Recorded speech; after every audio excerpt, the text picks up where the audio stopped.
যুক্তরাষ্ট্রের উদ্দেশ্যে ঢাকা ছাড়লেন সাকিব আল হাসান। বায়ুবাবলের ক্লান্তি কাটাতেই পরিবারের কাছে যাওয়ার সিদ্ধান্ত। জিম্বাবুয়ে সফরে ফিরবেন দলে। মহামারীতেও প্রয়োগ নেই সংক্রামক রোগ আইনের। স্বাস্থ্য কর্মকর্তাদের চালকের ভূমিকায় না রাখায় বিভিন্ন পদক্ষেপে ধীর গতি। সমন্বয়ের তাগিদ বিশেষজ্ঞদের। নিউরো সার্জারি কোনো ডাক্তারই নাই, যাওয়ার পরে দেখা যায় ডাক্তার নাই, ওহান্তি পাঠাইলো অন্যজনের কাছে, এখানেও গ্রাম নাই। 1.5 বছর পর্যন্ত এই ইউনিট নাকি বন্ধ আছে। রাজধানীতে সরকারি হাসপাতালে সেবা যেন ডুমুরের ফুল। চট্টগ্রামে প্রেসক্রিপশন দেখলেই ঝাঁপিয়ে পড়ে ওষুধ কোম্পানির প্রতিনিধিরা। অসুস্থ প্রতিযোগিতার বলি রোগীরা।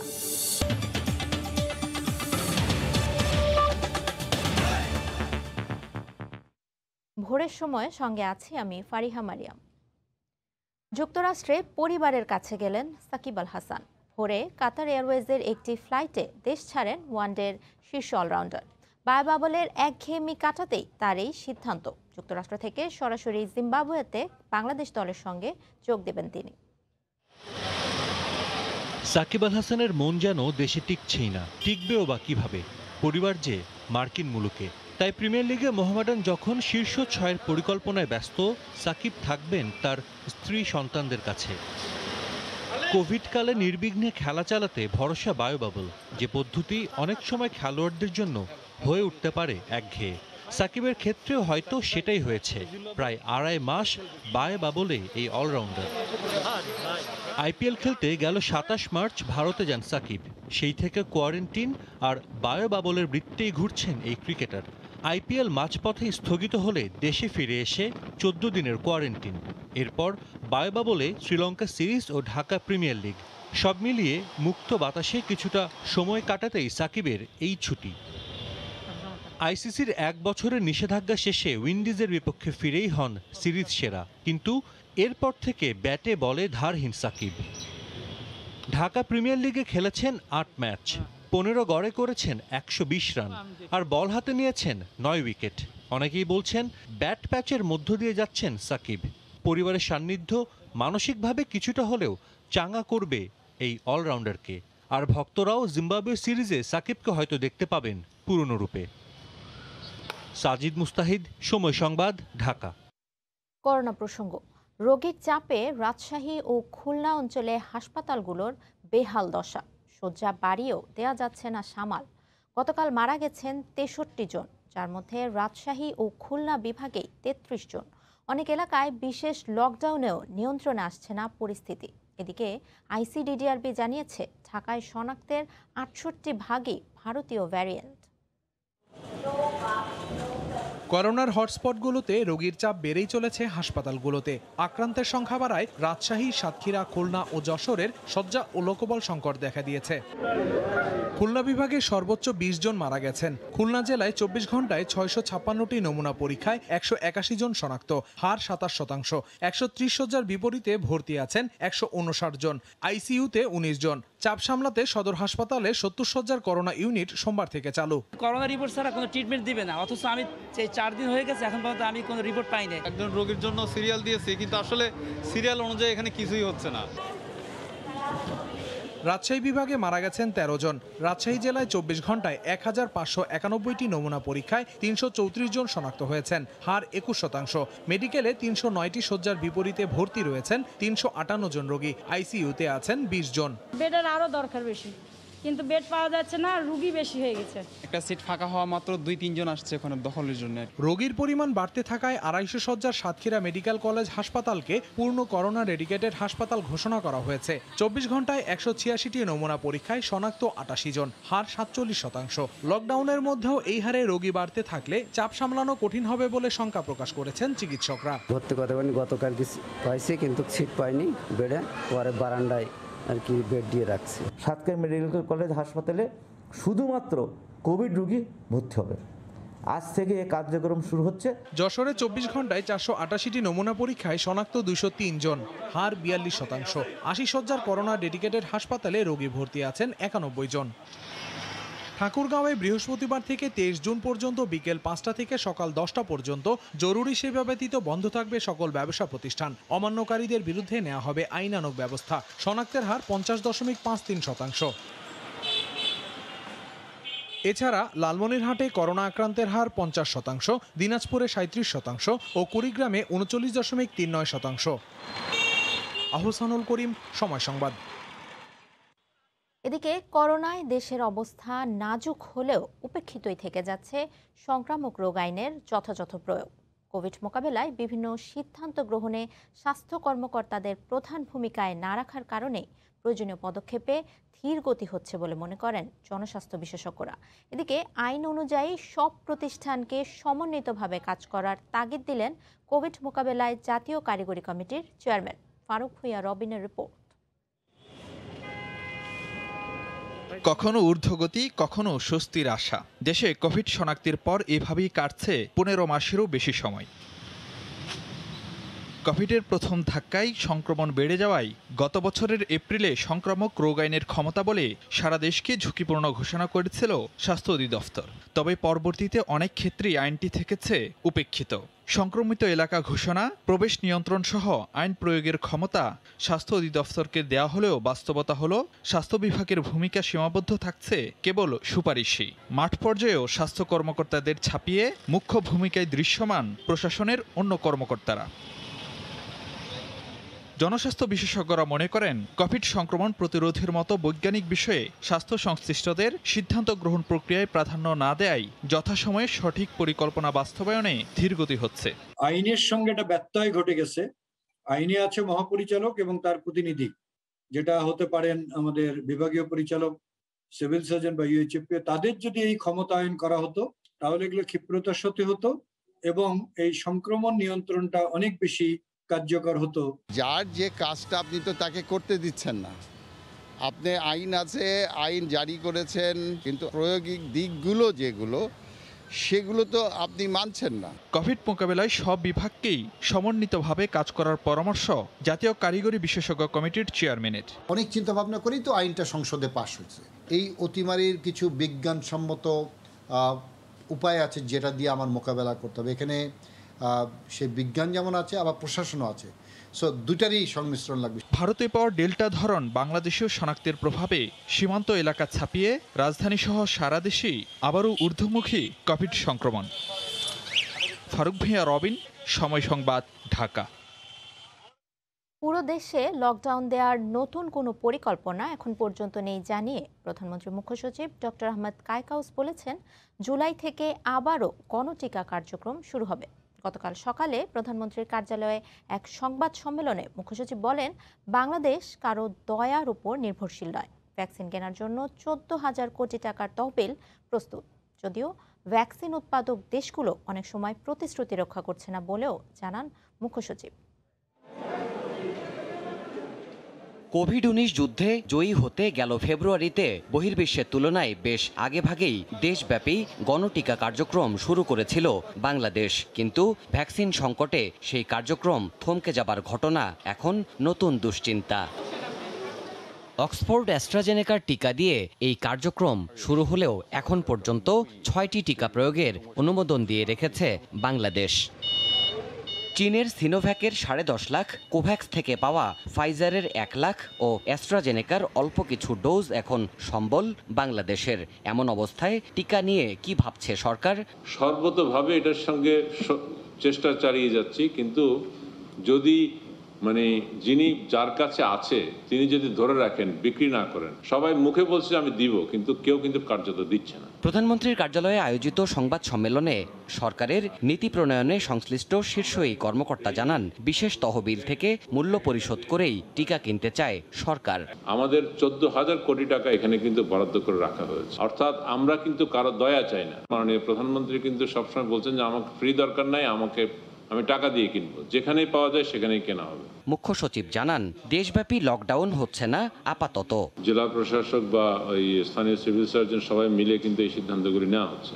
অতএব এখন কিন্তু পুরো বাংলাদেশ ব্যাপী করার কোনো পরিকল্পনা। প্রতিযোগিতামূলক বিশ্ববাজারে তুলনামূলক কম দামেই বাংলাদেশ ভ্যাকসিন কিনছে বলেও নিশ্চিত করেন প্রধানমন্ত্রীর মুখ্য সচিব। লোয়েস্ট ইয়েতে কিন্তু আমরা সেটা পেয়েছি। দেবাশিস রায়, সময় সংবাদ, ঢাকা। কথা হচ্ছে যে আপনারা রাজনৈতিক প্রতিহিংসার কারণেই বেগম জিয়াকে বিদেশে নিয়ে চিকিৎসার সুযোগ দেওয়া হয়নি বলে মন্তব্য করেছেন বিএনপি মহাসচিব মির্জা ফখরুল ইসলাম আলমগীর। বেগম জিয়া বর্তমানে খুবই অসুস্থ দাবি করে তাকে বিদেশে নেওয়ার সুযোগ করে দিতে সরকারের প্রতি আবারও আহ্বান জানান তিনি। গতকাল দুপুরে রাজধানীতে এক অনুষ্ঠানে বক্তব্য রাখেন মির্জা ফখরুল।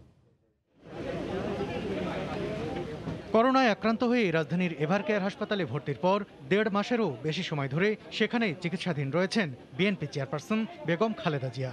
হাসপাতালে ভর্তির পর মে মাসের প্রথম সপ্তাহে শারীরিক অবস্থার অবনতি হলে তাকে বিদেশে নিয়ে চিকিৎসা দেওয়ার জন্য সরকারের কাছে আবেদন জানায় পরিবার। তবে আইনি বাধ্যবাধকতা থাকায় পরিবারের সেই উদ্যোগ ব্যর্থ হয়।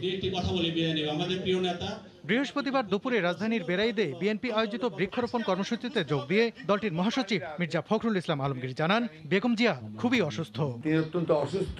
এই দীর্ঘ 4 বছর তার কোনো চিকিৎসা না হওয়ার কারণে, কারাগারে তাকে রাখার কারণে তিনি অনেকগুলো রোগে আক্রান্ত হয়েছেন। তার মধ্যে প্রথম যেটা সেটা হচ্ছে তার হার্ট, তার যে হার্টের সমস্যা তৈরি হয়েছে, তার কিডনিতে সমস্যা তৈরি হয়েছে, তার আপনার লিভারের সমস্যা তৈরি হয়েছে। রাজনৈতিক প্রতিহিংসার কারণে সরকার বেগম জিয়াকে বিদেশে গিয়ে চিকিৎসা নেওয়ার সুযোগ দেয়নি বলেও মন্তব্য করেন মির্জা ফখরুল। সরকারকে আহ্বান জানাবো যে রাজনৈতিক প্রতিহিংসা বাদ দিয়ে এই মহান নেত্রীকে, যিনি গণতন্ত্রের জন্য দীর্ঘ সংগ্রাম করেছেন, সেই নেত্রীকে তার সুচিকিৎসার ব্যবস্থা করতে দেওয়া হোক, তাকে মুক্তি দেওয়া হোক। গত 10 এপ্রিল বেগম জিয়া করোনায় আক্রান্ত হন। 27 এপ্রিল তিনি এভারকেয়ার হাসপাতালে ভর্তি হন। সালাউদ্দিন সুমন, সময় সংবাদ, ঢাকা। বিএনপি কথামালার আড়ালে গণবিরোধী ধ্বংসাত্মক অপশক্তির পৃষ্ঠপোষক বলে মন্তব্য করেছেন আওয়ামী লীগের সাধারণ সম্পাদক ওবায়দুল কাদের। গতকাল সচিবালয়ে ব্রিফিংয়ে তিনি কথা বলেন। ওবায়দুল কাদের বলেন, যারা হত্যা ও ষড়যন্ত্রকে রাজনৈতিক কৌশল হিসেবে বেছে নিয়েছে তারাই দেশের এগিয়ে যাওয়ার পথে প্রধান বাধা। স্বাধীনতা বিরোধীদের গাড়িতে পতাকা তুলে দেয়া বিএনপি আজ চেতনার কথা বলে। নির্লজ্জতারও একটা সীমা থাকে। গণতন্ত্রকে পকেটবন্দি করেছিল ক্ষমতায় থাকাকালে বিএনপি, আওয়ামী লীগ নয়। ইতিমধ্যে অপরাজনীতির জন্য জনগণের আদালতে বিএনপির বিচার শুরু হয়ে গেছে। যারা হত্যা এবং ষড়যন্ত্রকে রাজনৈতিক কৌশল হিসাবে গ্রহণ করে তারাই দেশকে এগিয়ে যাওয়ার পথে অন্তরায়। Black diamond.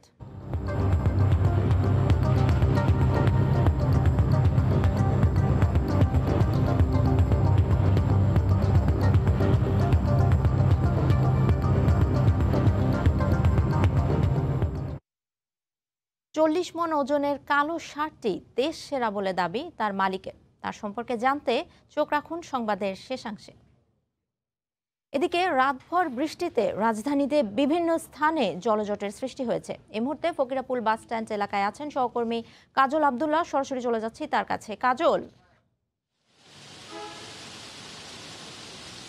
সাবিহা, আবহাওয়া অফিসের ঠিক পূর্বাভাস অনুযায়ী গতকাল যেটি পূর্বাভাস দিয়েছে আবহাওয়া অফিস বৃহস্পতিবার, সেই অনুযায়ী কিন্তু আজকে আমরা সকাল থেকেই নয় শুধু রাতের বিভিন্ন সময় কিন্তু বৃষ্টি দেখেছি এবং বৃষ্টির সেই অবস্থা কিন্তু প্রভাব কিন্তু আমরা সকালে আরও বেশি ভারী বৃষ্টি হচ্ছে এবং আবহাওয়া অফিস যেটি বলেছিল শুক্রবার শনিবার কিন্তু বৃষ্টি অব্যাহত থাকবে, যেহেতু সাগরের লঘুচাপ কিন্তু কয়েকদিনই কিন্তু এই অবস্থা চলছে। এবং একইভাবে ধারাবাহিকতা আপনাকে বলতে চাই যে আবহাওয়া অফিস যেটি জানিয়েছিল সেটি হচ্ছে যে রাজশাহী, রংপুর, চট্টগ্রাম, ময়মনসিংহ সহ বিভিন্ন অঞ্চলে কিন্তু এই বিভাগগুলোর অনেক জায়গায় কিন্তু বৃষ্টি, দমকা হওয়া সহ হালকা, মাঝারি এবং ভারী বৃষ্টিপাত কিন্তু হবে এবং এই ধারাবাহিক প্রভাব কিন্তু আমরা দেখছি। এবং আমরা রাজধানীর ফকিরাপুলে আছি। ফকিরাপুলে কিন্তু আপনি দেখতে পাচ্ছেন যে গাড়িগুলো কিভাবে রাস্তার মাঝখানে পানির ওপর দিয়েই, পানির মধ্য দিয়ে কীভাবে যাচ্ছে এবং সবচেয়ে বড় ব্যাপার যে রাজধানীর বিভিন্ন জায়গায়, বিভিন্ন অঞ্চলে কিন্তু এলাকায় কিন্তু উন্নয়নমূলক কাজ চলছে এবং এই এলাকাও কিন্তু তার একটি অংশ। এবং আমরা দেখছি যে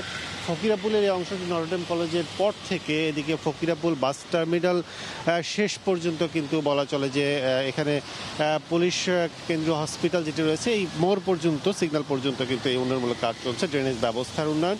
এবং সেই ড্রেনেজ ব্যবস্থা উন্নয়ন হওয়ার কারণে কিন্তু পানিগুলো পাস হতে পারছে না সঠিকভাবে এবং এই পানি পাস না হওয়ার কারণে কিন্তু বলা চলে যে রাস্তার ওপর বৃষ্টি পানিগুলো জমে যাচ্ছে এবং এখানে শুধু যে যানবাহন চালায় এরকম চালকরাই শুধু ভোগান্তিতে পড়ছেন তা নয়, পাশে আমরা বিভিন্ন এখানে বাজার দেখছি, বাজারের সাথে সাথে কিন্তু এখানে বিভিন্ন ব্যবসা প্রতিষ্ঠান যেগুলো আছে এখানেও কিন্তু ভোগান্তি চরমে উঠেছে। এবং আমরা কয়েকদিন ধরে কিন্তু দেখছি যে এখানে ড্রেনেজ ব্যবস্থার কার্যক্রম হওয়ার কারণে কিন্তু পানিগুলো যেভাবে আটকে থাকে সেটি কিন্তু বরাবরই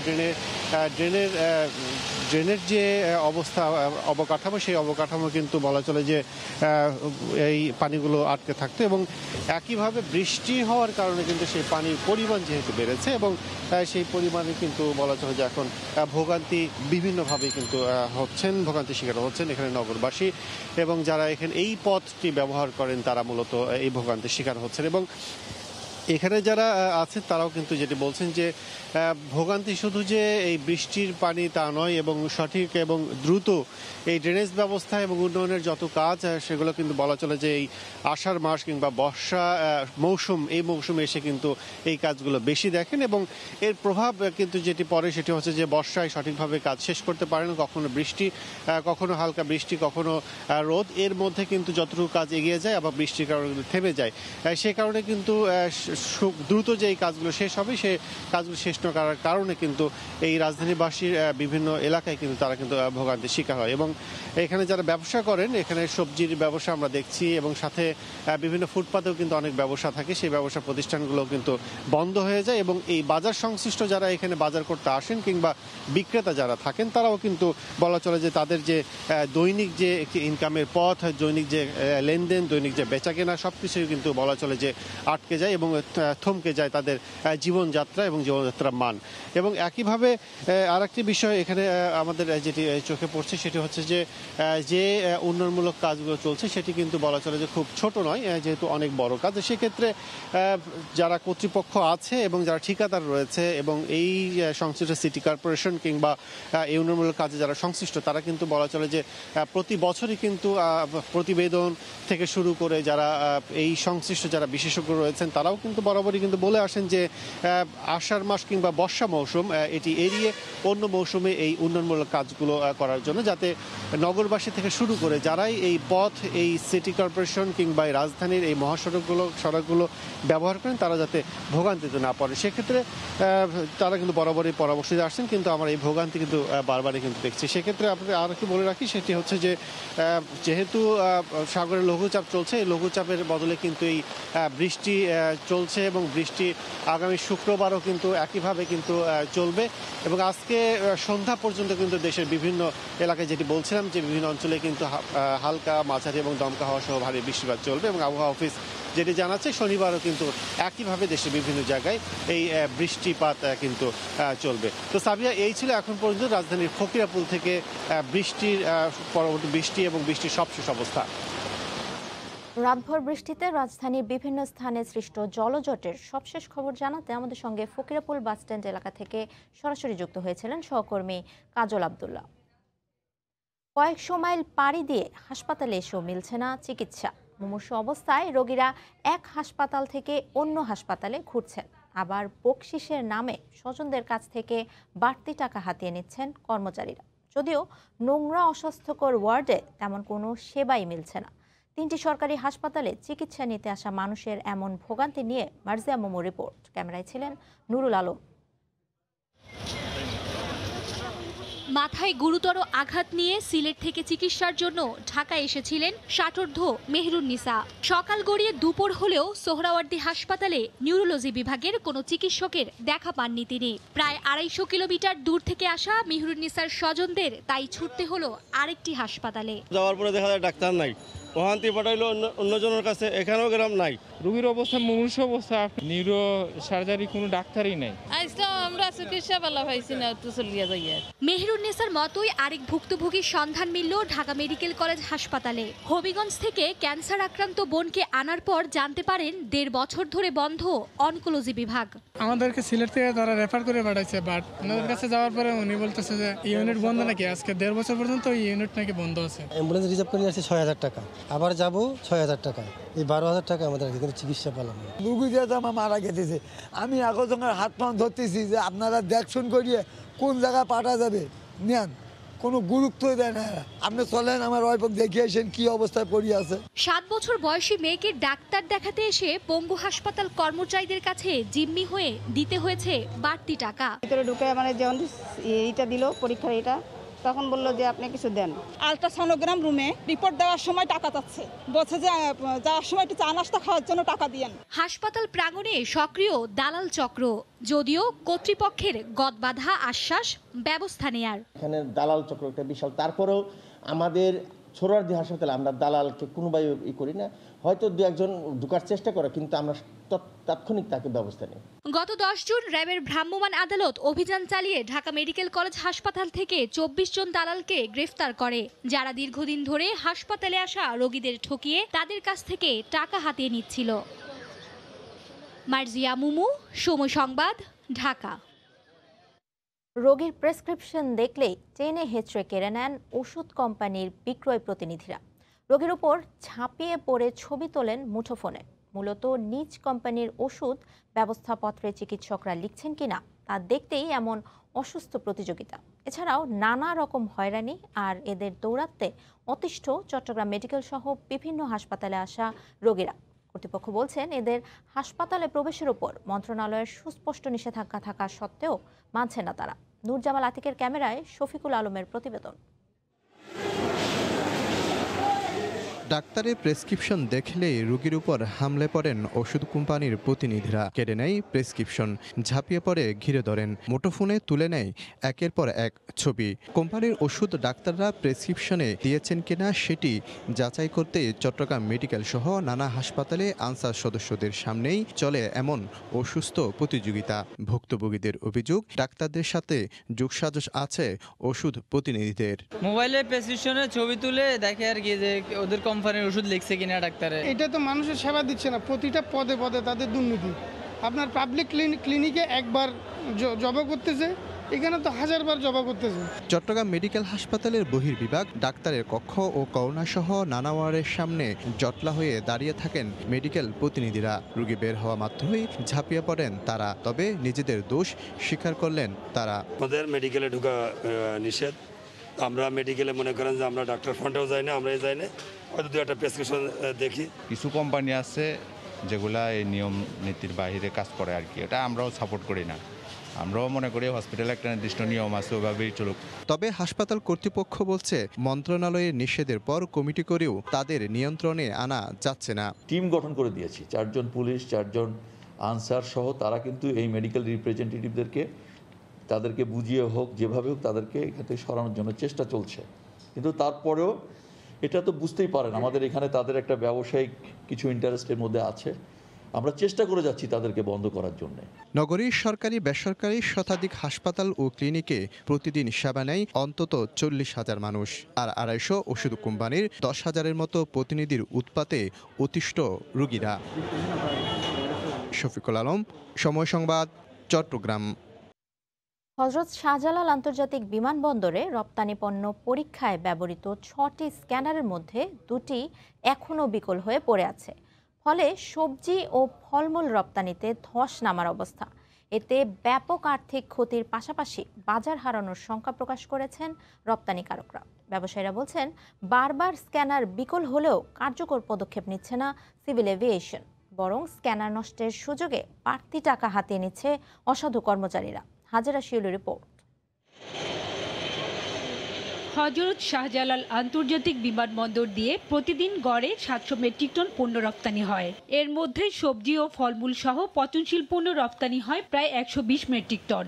মধ্যপ্রাচ্য সহ বিভিন্ন দেশে পণ্য রপ্তানির আগে 4টি স্ক্যানার দিয়ে এবং ইউরোপগামী পণ্য 2টি এক্সপ্লোসিভ ডিটেকশন স্ক্যানার দিয়ে পরীক্ষা করা হয়। অথচ গত 2 সপ্তাহে 3টে স্ক্যানারই বিকল হয়ে পড়েছিল। অবশ্য চলতি সপ্তাহে একটি ঠিক করা হয়েছে। ব্যবসায়ীদের অভিযোগ, গেল 1 বছরে ঘন ঘন বিকল হলেও স্ক্যানার বাড়ানো হয়নি। ফলে মধ্যপ্রাচ্য ও ইউরোপে আম, কাঁঠাল, লিচু সহ মধুমাসের বিভিন্ন ফলের ব্যাপক চাহিদা থাকলেও এই ভরা মৌসুমে স্ক্যানিং সমস্যায় রপ্তানি অর্ধেকে নেমে এসেছে। অন্যদিকে ফ্লাইট মিস করায় স্থানীয় বাজারে কম দামে সবজি এবং ফলমূল বিক্রি করতে বাধ্য হচ্ছেন তারা। ডেইলি আমাদের 100 থেকে 120 টন শাকসবজি রপ্তানি এক্সপোর্ট হতো, এটা যেটা 70-60-70-এ নেমে আসছে। এই সমস্যা আজকে প্রায় 3 মাস ধরে হচ্ছে, কিন্তু এটার কোনো সুরাহা হচ্ছে না। আর্থিকভাবে রপ্তানি বিভাগ ক্ষতিগ্রস্ত হচ্ছে। আবার স্ক্যানার নষ্টের অজুহাতে কৃত্রিম সংকট তৈরি করে বিমানবন্দরের অসাধু কর্মচারীরা বাড়তি টাকা হাতিয়ে নিচ্ছে বলে অভিযোগ করেছেন সংশ্লিষ্টরা। মেশিন যতটা নষ্ট তার চেয়ে নষ্ট আমাদের লোকজনে করে, মানে এটাকে কৃত্রিম একটা প্রবলেম সৃষ্টি করার জন্য। ফ্লাইট একটা শিডিউল আছে, সেই শিডিউলের মধ্যে মাল না পাঠাতে পারে, পেরিশেবল তো নষ্ট হয়ে যায়, পচে যায়, এবং সেখানেই আপনার আন্ডার টেবিল যে ব্যবস্থাটা। সমস্যার কথা স্বীকার করে বিমানবন্দর কর্তৃপক্ষ জানালেন, স্ক্যানারগুলো সচল করতে জেনারেটর আনা হয়েছে। মেশিন নষ্টে কার্গো চাপটা একটু বেশি আছে, বাট সেগুলি আমরা প্রায়োরিটি ভিত্তিতে আগে যাদের শিডিউল তাদের কার্গোগুলি আগে যাবে এগুলি মেনটেন করে আমরা করার চেষ্টা করছি। আরও 11টি নতুন স্ক্যানার কেনার প্রক্রিয়া চলছে। এর মধ্যে 2টি স্ক্যানার সবজি সহ পচনশীল পণ্যের জন্য বরাদ্দ থাকবে বলে জানিয়েছে কর্তৃপক্ষ। হাজেরা শিউলি, সময় সংবাদ, ঢাকা। আগামী বছর মার্চে শুরু হচ্ছে দেশের প্রথম পাতাল রেলের কাজ। এয়ারপোর্টের 3য় টার্মিনাল থেকে কমলাপুর আর পূর্বাচলের পিতলগঞ্জ থেকে নতুন বাজার, এই 2 ধাপে চলবে কাজ। যদিও এরই মধ্যে দুবার এই কাজ শুরুর তারিখ পিছিয়েছে। পরিকল্পনা অনুযায়ী 2026 সালের মধ্যেই চলবে পাতাল রেল। অবশেষে ঠিক হলো মেট্রো রেল প্রকল্প এমআরটি এর রুট। কয়েক দফা জরিপ ও ফিজিবিলিটি স্টাডি শেষ করে পরিকল্পনা চূড়ান্ত করেছে কর্তৃপক্ষ। 31.23 কিলোমিটার এই পথ হবে 2 ভাগে বিভক্ত। এর একটি হবে এয়ারপোর্ট 3য় টার্মিনাল থেকে কমলাপুর পর্যন্ত, আরেকটি হবে বাড্ডার নতুন বাজার থেকে পূর্বাচলের পিতলগঞ্জ ডিপো এলাকা পর্যন্ত। বিমানবন্দর রুটে 19.8 কিলোমিটার পথে থাকবে মোট 12টি পাতাল স্টেশন, আর পূর্বাচল রুটে 11.36 কিলোমিটার উড়াল পথে থাকবে 9টি স্টেশন, যার মধ্যে নতুন বাজার ও যমুনা ফিউচার পার্ক স্টেশন হবে পাতালে। এর আগে 2020 সালে সময় পিছিয়ে চলতি বছরের জুনে করার কথা ছিল এই প্রকল্প। এবার 2022 সালের মার্চেই পাতাল রেলের কাজ শুরুর ঘোষণা দিলেন মেট্রো রেল প্রকল্পের ব্যবস্থাপনা পরিচালক। কাজ শুরু করতে প্রায় 2 বছর দেরি হলেও কাজের শেষের তারিখ 2026 সালের ডিসেম্বরেই নির্ধারিত থাকছে। বাংলাদেশের প্রথম আন্ডারগ্রাউন্ড বা পাতাল মেট্রো রেল হচ্ছে এমআরটি লাইন 1। এই এমআরটি লাইন 1 আমরা সহসাই এটার নির্মাণ কাজ শুরু করতে যাচ্ছি। এই রুটের মোট দৈর্ঘ্য হচ্ছে 31.241 কিলোমিটার। 10 কিলোমিটার নিচের স্টেশনগুলোর কাজ হবে উন্মুক্ত পদ্ধতিতে, আর রেলপথ বসানো হবে সুড়ঙ্গ করে। সুড়ঙ্গ করার জন্য এয়ারপোর্ট, কমলাপুর, নতুন বাজার ও কুড়িল এই 4টি এলাকা ঠিক হয়েছে। ওয়ার্ল্ড ওয়াইড এটি ইউজ হচ্ছে। আমরা সেই পদ্ধতি ইউজ করার ফলে স্টেশনে প্রথম হয়তো 6 মাস ঝামেলা হবে, তারপরে কিন্তু আমরা ওপেন করার পর উপর দিয়ে গাড়ি চলবে, নিচে স্টেশনের যে কাজ হচ্ছে এটা জনগণ জানতে পারবে না। টানেল তো এমনি জানাই যাবে না। পিতলগঞ্জে এরই মধ্যে ডিপো এলাকার 100 একর জমি অধিগ্রহণ শেষ হয়েছে।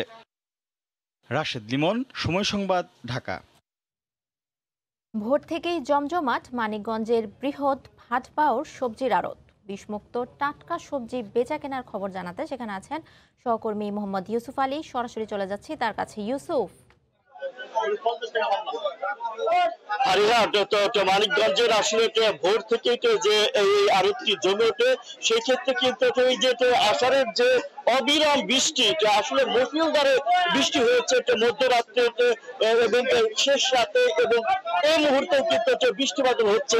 সেক্ষেত্রে মাঝারি ধরনের বৃষ্টি বাদল এখনো হওয়াতে কিন্তু এই আড়তটিতে কিন্তু আসলে এই বেচা কিনা একটু বিঘ্ন ঘটেছে। সেই ক্ষেত্রে কিন্তু দূর দূরান্তের পাইকার কম আসা, এখানকার সবজির কিন্তু ঠিক দামটা কম রয়েছে, এবং কি সেই ক্ষেত্রে এই মুহূর্তে যে দামটা চলছে তা যদি আপনাকে বলি, ঝিঙ্গে 25 থেকে 26 টাকা কেজি রয়েছে। আসলে এখানে পাল্লায় বিক্রি হচ্ছে, আমি প্রত্যেকটা কেজিতে বলছি। তবে পাইকারি যে দরটা রয়েছে, চিচিঙ্গা বিক্রি হচ্ছে 20 থেকে 22 টাকা কেজি, পুঁইশাক বিক্রি হচ্ছে 8 থেকে 10 টাকা কেজি। মরিচ দিয়ে কিন্তু খুব কৃষকরা হতাশ হয়েছে এবং খুব সংখ্যার মধ্যে বিপদে রয়েছে। অর্থাৎ এখানে বিক্রেতার সংখ্যা বা কৃষক যে অনেক থাকলেও কিন্তু সেখানে পাইকারি সংখ্যা খুবই কম রয়েছে, যার জন্য এখন বিক্রি হচ্ছে। আসলে আমি যখন এখানে এসেছি ভোরে, তখন কিন্তু 10 টাকা কেজি বিক্রি করতে দেখেছি। এই মুহূর্তে বিক্রি হচ্ছে মাত্র 6 টাকা কেজি, যার উৎপাদন খরচ রয়েছে কৃষকের 12 থেকে 16 টাকা, যার জন্য লস দিয়ে তারা কিন্তু এটা বিক্রি করছে। পটল বিক্রি হচ্ছে 24 থেকে 25 টাকা কেজি, লেবু বিক্রি হচ্ছে 1 থেকে 2 টাকা কেজি। অর্থাৎ এই যে অতি বৃষ্টি এবং ভরা মৌসুম থাকাতে কিন্তু লেবুর উৎপাদনে বাম্পার হয়েছে মানিকগঞ্জে, এবং সেই ক্ষেত্রে কিন্তু একদম দর কম রয়েছে। প্রতি পিসের কথা বলছি আমি, প্রতি পিস বিক্রি হচ্ছে 1 থেকে 2 টাকা কেজি। আসলে করলা বিক্রি হচ্ছে 42 থেকে 45 টাকা কেজি, পেঁপে বিক্রি হচ্ছে 15 থেকে 25 টাকা কেজি, ধুন্দুল বিক্রি হচ্ছে 25 থেকে 17 টাকা কেজি, 27 টাকা কেজি, পেঁয়াজ বিক্রি হচ্ছে 40 থেকে 41 টাকা কেজি। তবে পেঁয়াজের দামটা স্থিতিশীল হয়েছে, কারণ হচ্ছে কিছুদিন আগে কিন্তু পেঁয়াজের ভালো দাম পেয়েছে কৃষক। এই মুহূর্তে কিন্তু ভারত থেকে আমদানি করতে দরটি একটু নেমেছে, এবং সেই ক্ষেত্রে কিন্তু এখন যে দরটি রয়েছে তা স্থিতিশীল, অর্থাৎ 2 দিনে বাড়েওনি কমেওনি। অন্যদিকে কিন্তু ভেন্ডি বিক্রি হচ্ছে 18 থেকে 20 টাকা কেজি। আমি যদি বলি এটা আসলে বাজার ব্যবস্থার কথা, তবে এটা আষাঢ়ের বৃষ্টিতে কিন্তু সেটা বিঘ্ন ঘটছে, এবং ঢাকার যে মহাসড়কের একদম নিকটে এবং এই ভাগবাড় আড়তটি সর্ববিরত হওয়াতে কিন্তু এটা পাইকারের যেটা আসা যাওয়া তা কিন্তু ঠিক একটা ভালোই রয়েছে। তবে সেই ক্ষেত্রে এই যে বেঁচে কেনা হচ্ছে তার একমাত্র সমস্যার কথা হচ্ছে এখান থেকে বৃষ্টির কারণে যে এই যে আড়তটি রয়েছে, আড়তের যে অলিগলি রয়েছে এবং যে পথ রয়েছে সেই পথ কিন্তু এবং কাদাচ্ছন্ন হয়, গাড়িগুলো কিন্তু আসতে পারছে না, যার কারণে কিন্তু আসলে সমস্যাটা বেশি হচ্ছে। তবে যে ভোর 4টা বা 5টার দিকে যে কৃষকরা এখানে বিষমুক্ত টাটকা যে সবজিগুলো নিয়ে আসে, তার কিন্তু নিয়ে আসতে পারেনি বৃষ্টির কারণে। তারা কিন্তু থেমে এখনো আসছে। তবে এই যে বিঘ্ন ঘটা কিন্তু বাজার ব্যবস্থা কিন্তু সমস্যা হচ্ছে। এইটা আড়তে কিন্তু প্রতিদিন কমপক্ষে 70 থেকে 60 লাখ টাকার সবজি বেচা কিনা হয়। এই ছিল আমার কাছে ফারিয়া সবজির আড়ত থেকে সর্বশেষ খবর। মানিকগঞ্জের বৃহৎ ভাটবাউর সবজির আড়ত থেকে আমাদের সঙ্গে সরাসরি যুক্ত হয়েছিলেন সহকর্মী মোহাম্মদ ইউসুফ আলী। মনোরম সৌন্দর্যের লীলাভূমি সমুদ্রকন্যা কুয়াকাটায়, কিন্তু সাগরের ঢেউ এবং প্রাকৃতিক দুর্যোগের আঘাতে ধীরে ধীরে বিলীন হয়ে যাচ্ছে কুয়াকাটা সৈকত। এই মুহূর্তে সেখানে আছেন সহকর্মী মাহমুদ রাকিব, সরাসরি চলে যাচ্ছি তার কাছে। রাকিব, ফারহা, সমুদ্রকন্যা কুয়াকাটা হলো এমনই একটি সৈকত যেখান থেকে একই সঙ্গে সূর্যোদয় এবং সূর্যাস্ত দেখা যায়। এই কুয়াকাটার একদিকে রয়েছে সুন্দরবন, একদিকে রয়েছে ঝাউবন, একদিকে রয়েছে কাঁকড়ার যে বিশাল সৈকত। সব মিলে কিন্তু একদম প্রাকৃতিক একটি সৌন্দর্যের লীলাভূমি বলা হয়। আমরা সেখানে রয়েছি কুয়াকাটায়, কিন্তু এই কুয়াকাটা কিন্তু দিনে দিনে নানানভাবে বিলীন হয়ে যাচ্ছে। যদি একটু দেখাই আপনাকে আমি, সৈকত বলা হয় তো, সেই পিছনে কিন্তু সৈকত কিন্তু দিন দিন হারিয়ে যাচ্ছে। মানুষ যে এসে একটু বিশ্রাম নিবে বা সৈকতে হাঁটবে, বা যে এটি একটু বড় জায়গা থাকে সমুদ্রের পাড়ে, সেই জায়গাটি কিন্তু দিন দিন সংকুচিত হয়ে যাচ্ছে। সে সমুদ্র সৈকত দিন দিন, সমুদ্র ঠিকই আছে কিন্তু সৈকত হারিয়ে যাচ্ছে। সমুদ্র ঠিকই আছে, সমুদ্রের সৌন্দর্য হারিয়ে যাচ্ছে। সমুদ্র ঠিকই থাকছে, কিন্তু এত পরিমাণ জিও ব্যাগ বা বালু ফেলতে হচ্ছে, এর কারণে মানুষ কিন্তু একটু আরাম আয়েশ করে যে বিচে ঘুরবে কিংবা সৈকতের আনন্দ উপভোগ করবে, সেটি কিন্তু দিন দিন হারিয়ে যাচ্ছে। এর মূল কারণ হলো এখানে প্রতি বছরই ঝড়ের কবলে পড়ে, ঝড়ের যে বড় বড় ঢেউ আসে, ঝড়ের কারণে প্রচণ্ড পানি উঠে আসে, সে কারণে পাড়গুলো ভেঙে যাচ্ছে। আপনি দেখছেন পুরো সৈকত জুড়ে কিন্তু বড় বড় জিও ব্যাগ ফেলা হচ্ছে। জিও ব্যাগ বলতে এই যে লম্বা লম্বা প্রায় 150 ফুট, 200 ফুট, 300 ফুট একটি বড় বড় বস্তায় করে বালু ফেলে সেই পাড় কিন্তু এখন বাধাই করে পাড়কে টিকিয়ে রাখার চেষ্টা করছে, সৈকতকে টিকিয়ে রাখার চেষ্টা করছে। আপনি আবার সামনেও দেখবেন ঠিক এই মুহূর্তেও এখানে যারা এই এলাকার শ্রমিকরা রয়েছেন, পানি উন্নয়ন বোর্ডের কিংবা পানি সম্পদ মন্ত্রণালয়ের অধীনে, তারাও এই বালুর বস্তা ভরে ভরে এই সকালবেলাও এই পাড়ে দেবার জন্য কিন্তু কাজ করছেন এই ভোরবেলা। অর্থাৎ সব মিলিয়ে যে সমুদ্র সৈকতটি ছিল কুয়াকাটাকে আসলে এক অপার সৌন্দর্যের লীলাভূমি এই কুয়াকাটা, কারণ এখানে একসঙ্গে অনেকগুলো সৌন্দর্য দেখা যায়। আমি যদি আপনাকে একটি একটি করে বলি, একদম প্রথমে হলো যে সমুদ্র সৈকত, সমুদ্র কন্যা বলা হয় কুয়াকাটাকে, কারণ এই সমুদ্র কন্যাটা কিন্তু খুবই প্রাকৃতিক, একদম এখানে কোনো কিছুই কৃত্রিমতার ছোঁয়ার প্রশ্নই ওঠে না। সেই সমুদ্র সৈকতের এক পাশে তো বঙ্গোপসাগর রয়েছে, এক পাশে রয়েছে নারকেল বাগান ছিল এক সময়, ঝাউবন ছিল, ঠিক এর পাশে রয়েছে আবার ঠিক অপর পাশে সুন্দরবন, কিন্তু এখান থেকে খুব কাছে, বেশি দূরে না, সেখানেও কিন্তু এখান থেকে যাওয়া সম্ভব ছিল। তো একসঙ্গে দাঁড়িয়ে একটি জায়গায় এতগুলো সৌন্দর্য উপভোগ করার যে একটি ক্ষেত্র ছিল, সেটি কিন্তু দিন দিন হারিয়ে যাচ্ছে। আমরা যদি যারা এখানে দীর্ঘদিন স্থানীয় বাসিন্দা, এদের সঙ্গে দু একজনের সাথে কথা বলি, একটু জানতে চাই এই সমুদ্র সৈকতটি বছরখানেক আগেও বা তার কিছু আগে কতটুক ছিল এবং এখন বিচ দিন দিন বাড়ছে না কমছে, কেন কমছে, আগে কি ছিল একটু শুনে বলেন, কতটুকু? আরো তো ধরেন 1-2 কিলোমিটার দূরে ছিল, প্রতি বছরই মনে করেন 200 ফুট 400 ফুট। আরো সাগরের দিকে ছিল, অনেক দূরে ছিল, 1 কিলোর উপরে ছিল এদিকে। কি হচ্ছে এখন? এখন তো বেগে যাচ্ছে প্রতি বছর 200 ফুট 400 ফুট এরকম। এবছর ইয়াসের কারণে মনে করেন আপনার এই যে 200 ফুটের উপরে ভেঙে গেছে, দোকানপাট যা ছিল সব কিছু শেষ। এই পারে তো অনেক দোকান ছিল, সেই দোকানগুলো কোথায়? সবগুলো ভেঙে গেছে, একটাও নাই।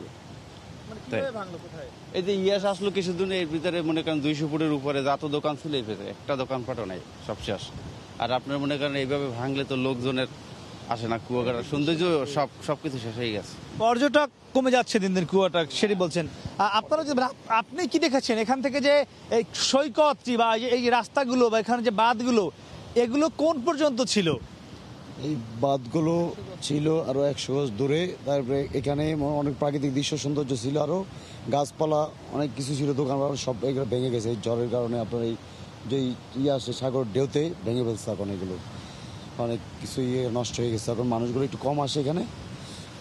সেগুলো মানে এই সৈকতকে বাঁচিয়ে রাখবার জন্য বা এই বালুর দেবার জন্য কাজটি মানে কেমন চলছে কাজ, আপনারা কি দেখছেন? সৌন্দর্য কাজ চলতেছে, আরো সুন্দর হওয়ার দরকার এখানে এই সি বিচটা। মানুষ যাতে দূর দূরান্ত থেকে আসে মজা পায় এখানে। অনেক মানুষ এখানে আইসা বলে যে এখানে অসৌন্দর্য, অনেক দূর থেকে লোকজন আইসা, সৌন্দর্য হওয়ার দরকার বিচটা। মানে সৈকত বাঁচানোর চেষ্টাও আছে। হ্যাঁ, তো ফারিয়া তারা কিন্তু বলছিলেন যে সৈকত বাঁচানোর জন্য যে চেষ্টা চলছে, এখানে যে কাজ চলছে না তা নয়। আমি যদি একটু দেখাই, ঠিক এই আমার সামনে কিন্তু শুধু যে বালুর বস্তা ফেলেই বাঁধ কিংবা এই সমুদ্র সৈকত বাঁচিয়ে রাখবার চেষ্টা চলছে তা নয়, এখানে কিন্তু বড় বড় যে আপনি দেখছেন যে পাকা বিভিন্ন ব্লক, ইটের ব্লক, সেগুলোও কিন্তু রাখা হচ্ছে, সেই ব্লকও ফেলা হচ্ছে। ঠিক দূরে যত দূর যায় কিন্তু আপনি বালুর বস্তায় দেখতে পাচ্ছেন মানুষ। যে আমি যদি একটু তুলনামূলকভাবে বলি, কক্সবাজারের কথা বলেন, কক্সবাজার যে একটি সমুদ্র সৈকত থাকে, তীর থাকে, সমুদ্রের তীর, সেটি কিন্তু এখানে দিন দিন হারিয়ে যাচ্ছে। আপনি দেখছেন যে আমার ঠিক এই পাশটাতে কিন্তু একদম বালু, মানুষ যে আমি দাঁড়িয়ে আছি বালুর বস্তার উপরে, ঠিক ও পাশে অনেক বড় বড় বালুর বস্তা দেয়া হচ্ছে। সব মিলিয়ে যে সৈকতের যে একটি প্রাকৃতিক সৌন্দর্য, সেটি কিন্তু দিন দিন হারিয়ে যাচ্ছে। এখানে আরেকজন পর্যটক রয়েছে, আমরা একটু তার সাথে কথা বলতে চাই। আপনারাও নিশ্চয়ই এখানে আগে হয়তো এসেছেন, পার্থক্য কি, এখন কি অবস্থা, আগে কেমন ছিল? আমরা বিগত দিনে আসছি, খুবই সুন্দর ছিল বা এখনো সুন্দর আছে, কিন্তু দিন দিন বিলীন হয়ে যাচ্ছে সৈকতটি, যেহেতু আরো ভিতরে ছিল, আমাদের স্থান ছিল আরো এদিকটায় দক্ষিণ দিক। এখন ভাঙতে ভাঙতে আমাদের এই পর্যন্ত আসছে। আমরা বরিশাল থেকে আসছি, ঝালকাঠি থেকে আসছি, যেহেতু আমরা প্রতি বছর 2-4 বার আসি। সৌন্দর্য কি কমছে? না, সৌন্দর্য কোনো দিক দিয়ে কমে নাই, সৌন্দর্য ঠিকই আছে। সৈকতটা মানে আগে যে মাছের আমাদের যে মৎস্য যে খাবার ছিল, যেটা ওইটা বিলীন হয়ে গেছে, শেষ। আর এখানে যত যে খাবার দাবার যে এগুলো ছিল, এগুলো কিছুই নাই। আপনাকে ধন্যবাদ। তো তারা কিন্তু একই পর্যটকরা একই কথা বলছেন যে সৈকত কমে যাচ্ছে, বিচ কমে যাচ্ছে, মানুষ এসে যে সৌন্দর্য দেখতে চায় বা একটু বিচে নেমে যে সমুদ্রের পানি ছুঁয়ে দেখবে, সেগুলো কিন্তু দিন দিন আসলে নষ্ট হয়ে যাচ্ছে। তারা বলছেন যে এই সৈকতকে বাঁচানোর জন্য আরও যা যা করবার দরকার, সেটি যাতে রাষ্ট্র থেকে করা হচ্ছে, সেটি আরও কীভাবে করা যায়, সেই চাওয়াটাই তারা কিন্তু চাইছেন। আমার কাছে কুয়াকাটা থেকে এই ছিল সবশেষ। ফারিহা। কুয়াকাটা সৈকত থেকে আমাদের সঙ্গে সরাসরি যুক্ত হয়েছিলেন সহকর্মী মাহমুদ রাকিব। করোনাকালে রেলপথে আমদানি বাণিজ্যের চাহিদা বাড়ায় অবকাঠামো উন্নয়ন কাজ শুরু করেছে রেল বিভাগ। বেনাপোল রেল স্টেশন থেকে ভারতের পেট্রাপোল বন্দর পর্যন্ত রেল সড়কে চলছে সংস্কার ও ডাবল রেল লাইন স্থাপনের কাজ। ব্যবসায়ীরা বলছেন, কন্টেইনার টার্মিনাল স্থাপন হলে আমদানি বাণিজ্য আরও বাড়বে, পাশাপাশি কমবে করোনা সংক্রমণের ঝুঁকিও। বেনাপোল প্রতিনিধি আজিজুল হকের পাঠানো ছবি নিয়ে রিপোর্ট। যোগাযোগ ব্যবস্থা সহজ হওয়াতে একমাত্র যশোরের বেনাপোল বন্দর দিয়ে স্থল আর রেলপথে আমদানি বাণিজ্যের পাশাপাশি পাসপোর্টধারী যাত্রী যাতায়াত করেন। সড়কপথে কিছুটা অবকাঠামো উন্নয়ন হলেও ব্রিটিশ আমলে স্থাপিত রেলপথের কোনো উন্নয়ন হয়নি। দীর্ঘদিন বন্ধ থাকার পর 2000 সালে আমদানি শুরু হলেও গত বছর করোনার শুরুতে ভারত সরকার বেনাপোল বন্দর দিয়ে 3 মাস আমদানি রপ্তানি বাণিজ্য বন্ধ রাখে। এতে ব্যবসায়ীরা মারাত্মকভাবে অর্থনৈতিক ক্ষতির শিকার হয়। পরে ব্যবসায়ীদের দাবির মুখে রেলপথে সব ধরনের পণ্য আমদানি শুরু হয়। আর প্রায় 4 কোটি টাকা ব্যয়ে জরাজীর্ণ রেলপথের অবকাঠামো উন্নয়ন ও সংস্কার কাজ শুরু হয়েছে। যখন ট্রেন যেত ভয় পেতাম যে কখন পুড়ে যায়, কখন রেলপথ সংস্কার হয়ে আমরা খুব খুশি। আমাদের সন্তানরা পার্শ্ববর্তী স্কুলে যাতায়াত করেন, এখানে কোনো রেল ক্রসিং এর ব্যবস্থা নেই। বেনাপোল বন্দরে রেলপথে বাণিজ্যের ক্ষেত্রে কন্টেইনার টার্মিনাল চালু হলে আমদানি রপ্তানি বহুগুণ বৃদ্ধি পাবে। যখন চালু হবে এই রোড, তখন বেনাপোলের যে কাজের পরিধি এত পরিমাণ বাড়বে, এটা আমরা আসলে এখনই অনুমান করছি। বর্তমান করোনা পরিস্থিতিতে রেলে বাণিজ্য অনেকটা নিরাপদ। উন্নয়ন কাজ শেষ হলে রেলপথে রপ্তানিও চালু করা হবে। আমরা যদি ট্রাক ড্রাইভারদের বাকি রেখে রেল দিয়ে মাল আনতে পারি, তাহলে আমার দুটো লাভ হবে। কনজেশনটা থাকবে না, যেমন আমার দেশের ইম্পোর্টগুলো বাড়বে, সাথে সাথে এক্সপোর্টও রেলে হতে পারবে। উন্নয়ন কাজ শেষ হলে এ পথে বাণিজ্য যেমন বাড়বে, তেমনি রাজস্বও বৃদ্ধি পাবে। বেনাপোল পেট্রাপোলের রেল লাইনের কাজ চলছে এবং বেনাপোল বন্দরে ভিতরে 2টি সাইড লাইন বসানো হচ্ছে, যাতে আমদানিকৃত মালামাল সহজেই খালাস করা যায়। গত মে মাসে বেনাপোল বন্দরের রেলপথে ভারত থেকে আমদানি হয়েছে 43,768 মেট্রিক টন পণ্য, আর সরকারের রাজস্ব আয় হয়েছে 2,26,84,000 টাকা। সময় সংবাদ, বেনাপোল। ঢাকা ময়মনসিংহ মহাসড়কের টঙ্গী থেকে গাজীপুর চৌরাস্তা পর্যন্ত 12 কিলোমিটার রাস্তা সংস্কারের কাজ শেষ হয়নি 9 বছরেও। 3 দফা সময় বাড়িয়ে ব্যয় হয়েছে দ্বিগুণ। কার্পেটিং না থাকা আর গর্তের কারণে দুর্ভোগের শেষ নেই। 1 ঘন্টা রাস্তা পার হতে সময় লাগছে 3 থেকে 5 ঘন্টা পর্যন্ত। প্রকল্প সংশ্লিষ্টরা বলছেন, আগামী মাসে 6 লেনের কাজ দৃশ্যমান হলে যানজট ও দুর্ভোগ কমে আসবে। জুনাদ রুবেলের ছবিতে রাজিবুল হাসানের রিপোর্ট। ঢাকা ময়মনসিংহ মহাসড়কের টঙ্গী থেকে গাজীপুর চৌরাস্তা প্রায় 12 কিলোমিটার সড়ক জুড়ে সকাল সন্ধ্যা যানজটে নাকাল হাজার হাজার মানুষ। বিআরটি প্রকল্প সহ চলছে সড়ক প্রশস্তকরণ, ফ্লাইওভার ও ড্রেনেজ নির্মাণ কাজ। ঠিকাদারি প্রতিষ্ঠানের খেয়ালিপনা ও প্রকল্প সংশ্লিষ্টদের উদাসীনতায় কয়েক দফা ব্যয় ও সময় বাড়ানোর পরও শেষ হয়নি প্রকল্পের কাজ। প্রকল্পটির 60 ভাগ কাজ সম্পন্ন হয়েছে। স্টেশন রোড, চেরাগালি, গাজীপুরা মহাসড়কে কার্পেটিং উঠে গিয়ে ছোট বড় গর্ত তৈরি হয়েছে। কাদা জলজটে বেহাল মহাসড়কের এসব পয়েন্টে যানজট লেগেই থাকে। 3 বছর থেকে দেখতেছি রাস্তার কাজ করেছে, কিন্তু কাজ হয় না। এখান থেকে গাজীপুরে যেতে 20-25 মিনিটের রাস্তা, এখানে আমি প্রায় এখানেই বসে আছি 2 ঘন্টার উপরে। যতবার চৌরা থেকে হাইটে আইছি, এটা কি হয় নাকি একটা মানুষের হাঁটা সম্ভব? আমরা সরকারের কাছে আবেদন করতেছি যাতে সুন্দরভাবে দ্রুতগতিতে কাজটা হয়। টঙ্গী থেকে গাজীপুরা পর্যন্ত আগামী মাসে 6 লেন চালু করা গেলে যানজট ও দুর্ভোগ থাকবে না বলে দাবি করছেন এই কর্মকর্তা। টঙ্গী কলেজ গেট থেকে গাজীপুরা পর্যন্ত পূর্ব পাশে আছে, এই পার্টটা আমরা খুব দ্রুত কমপ্লিট করার চেষ্টা করতেছি। এটুকু কমপ্লিট করলে আমার পার্টটা পুরোপুরি 6 লেন কমপ্লিট হয়ে যাবে। বিআরটিএ এর তথ্য মতে এই প্রকল্পে 20.50 কিলোমিটার সড়কের মধ্যে উত্তরা থেকে টঙ্গীর চেরাগালি পর্যন্ত 4.5 কিলোমিটার এলিভেটেড বিআরটি লেন এবং বাকি 16 কিলোমিটার থাকবে সমতল। কয়েক দফা বাড়ায় ব্যয় বেড়ে দাঁড়িয়েছে 4,200 কোটি টাকার উপরে। রাজিবুল হাসান, সময় সংবাদ, গাজীপুর। করোনায় লকডাউনের কারণে কয়েক মাস বিরতির পর বিআইডব্লিউটিএ ও নারায়ণগঞ্জ নদীবন্দর কর্তৃপক্ষ আবারও শুরু করেছে অবৈধ স্থাপনা উচ্ছেদ অভিযান। শীতলক্ষ্যা নদীর তীরে 7টি অবৈধ স্থাপনা গুড়িয়ে দেওয়া হয়েছে। নারায়ণগঞ্জ থেকে শওকত আলী সৈকতের তথ্য ও আরিফ হোসেনের ছবি নিয়ে রিপোর্ট। বৃহস্পতিবার দুপুর থেকে বিকেল পর্যন্ত চলে অভিযান। এ সময় শীতলক্ষ্যা নদীর তীরে অবৈধভাবে গড়ে ওঠা 30টি ডকইয়ার্ড ও 2টি দোতলা ভবন সহ 60টি অবৈধ স্থাপনা ভেঙে গুড়িয়ে দেওয়া হয়। পারাবো পৌরসভার নোয়াপাড়া থেকে কাজীপাড়া এবং রূপগঞ্জ সদর ইউনিয়নের বিভিন্ন এলাকায় অভিযানের পাশাপাশি ভ্রাম্যমাণ আদালতও পরিচালনা করা হয়। গত 2 সপ্তাহ আগে নদীর তীরে কয়েকটি স্পটে সীমানা পিলার স্থাপনের কাজে স্থানীয় প্রভাবশালীদের বাধার কারণে কাজ বন্ধ থাকায় নির্বাহী ম্যাজিস্ট্রেটের উপস্থিতিতে আবারও সেখানে 4টি পিলার স্থাপন করা হয়। অবৈধ ডকইয়ার্ডগুলোতে অভিযানের সময় নদী দখলের বিষয়টি স্বীকারও করেন জাহাজ ব্যবসায়ীদের কেউ কেউ।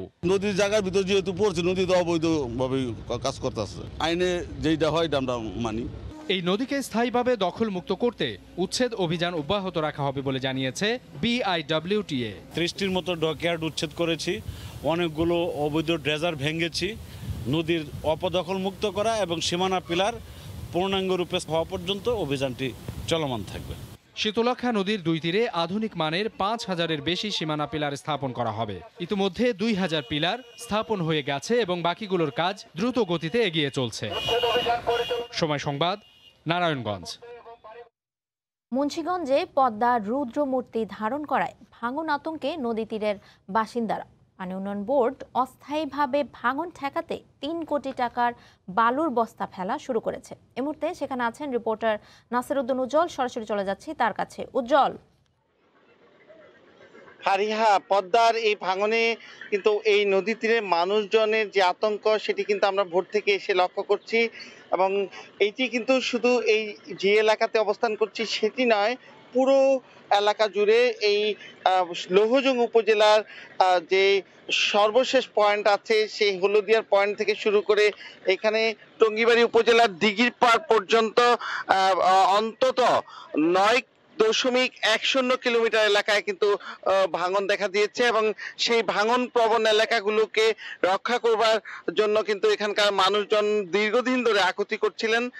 আপনি জানেন যে গেল বর্ষায় এই অঞ্চলের 9টি গ্রাম বিলীন হয়ে গেছে, এবং এই 9টি গ্রাম বিলীন হয়ে যাওয়ার কারণে কিন্তু এখানকার মানুষ বেশি আতঙ্কগ্রস্ত ছিল, এবং তারা শুষ্ক মৌসুম থেকেই কিন্তু নানা রকম দাবি করে আসছিলেন যে নদী ভাঙন রোধ করবার জন্য। কিন্তু পানি উন্নয়ন বোর্ডের গাফিলতির কারণে কিন্তু এই প্রকল্প প্রণয়ন বিলম্বিত হয়, এবং পানি উন্নয়ন বোর্ড বলছে যে এখানে যে 9.10 কিলোমিটার দীর্ঘ যে ভাঙন প্রবণ এলাকা, সেই জন্য তারা প্রায় 450 কোটি টাকার একটি প্রকল্প প্রণয়ন করেছে। যে প্রকল্পটি একেবারে চূড়ান্ত পর্যায়ে রয়েছে, যেটি একনেকের বৈঠকে অনুমোদন হলে তারা কাজ শুরু করতে পারবে। কিন্তু এখন যে বর্ষা চলে আসছে, এখন কিন্তু সেই পরিস্থিতি নেই যে এই প্রকল্প অনুমোদন হলেও কিন্তু এই কাজ শুরু করবার মতো অবস্থা নেই। এই স্থায়ী প্রকল্পটি হয়তো পরবর্তীতে শুরু করা যাবে।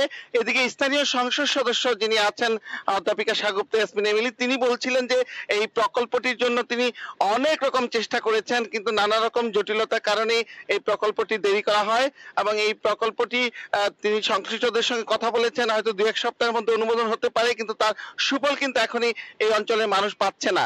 তো তিনি বলছেন এই আপৎকালীন সময়ের জন্য 3 কোটি টাকার একটি প্রকল্প অনুমোদন করা হয়েছে, এবং যেটির কাজ শীঘ্রই মানে ইতিমধ্যে এই এলাকায় কিন্তু বালুর বস্তা এসছে, এবং তারা বলছেন যে এলাকায় বেশি বিপদগ্রস্ত সেখানে কিন্তু এই বালুর বাঁধ দিয়ে তারা এই আপৎকালীন পরিস্থিতি অস্থায়ী প্রতিরক্ষামূলক একটা ব্যবস্থা তৈরি করবে, এবং এই এলাকার স্থানীয়ভাবে কিন্তু লোকজন সেই অপেক্ষায় বসে না থেকে তারা এই ঢেউ থেকে বাঁচার জন্য কিন্তু এখানে বিভিন্ন ধরনের জাহাজ এনে পাড়ে রেখেছেন। যে এই যে বাড়িগুলো ঘরগুলো দেখছেন যে এইগুলো কিন্তু রাতে তাদের ঘুম একরকম হারাম হয়ে যায়, যে এই পরিস্থিতি থেকে তারা কখন তাদের ভেঙে নদীতে চলে যায়। কিন্তু এই অঞ্চল দীর্ঘদিন ধরে নদী ভাঙনের কবলে থাকার কারণে কিন্তু তারা যে ঘরবাড়ি সরিয়ে নিয়ে কোথাও উঠবে সেই পরিস্থিতি নেই।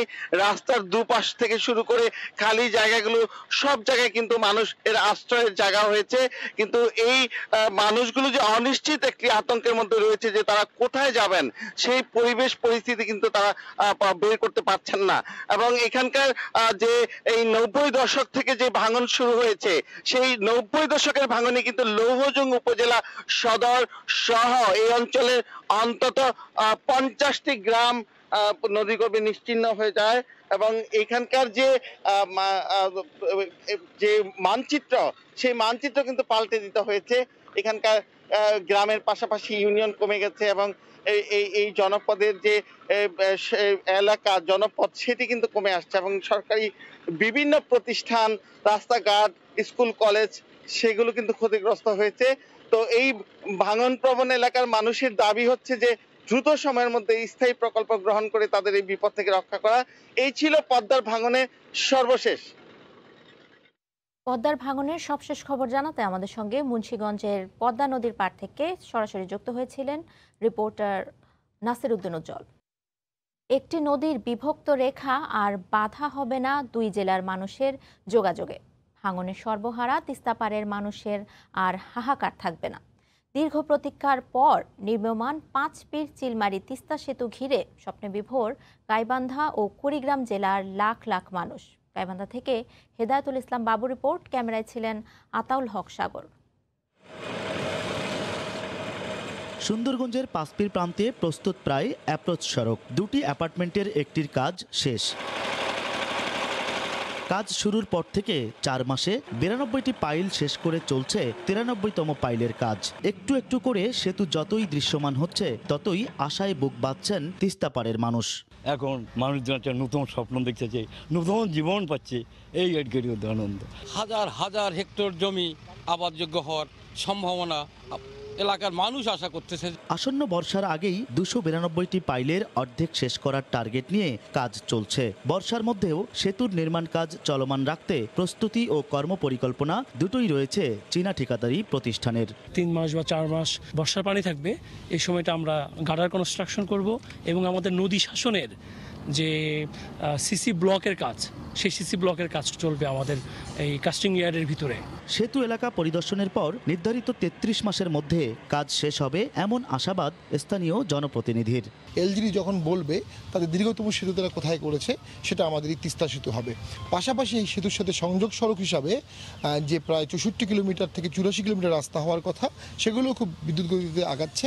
প্রধানমন্ত্রী শেখ হাসিনা 2014 সালে উদ্বোধন করলেও নানা জটিলতা কাটিয়ে এবছরের ফেব্রুয়ারিতে শুরু হয় সেতুর কাজ। সংযোগ সড়ক, নদী শাসন সহ সেতু নির্মাণে ব্যয় ধরা হয়েছে 885 কোটি টাকা।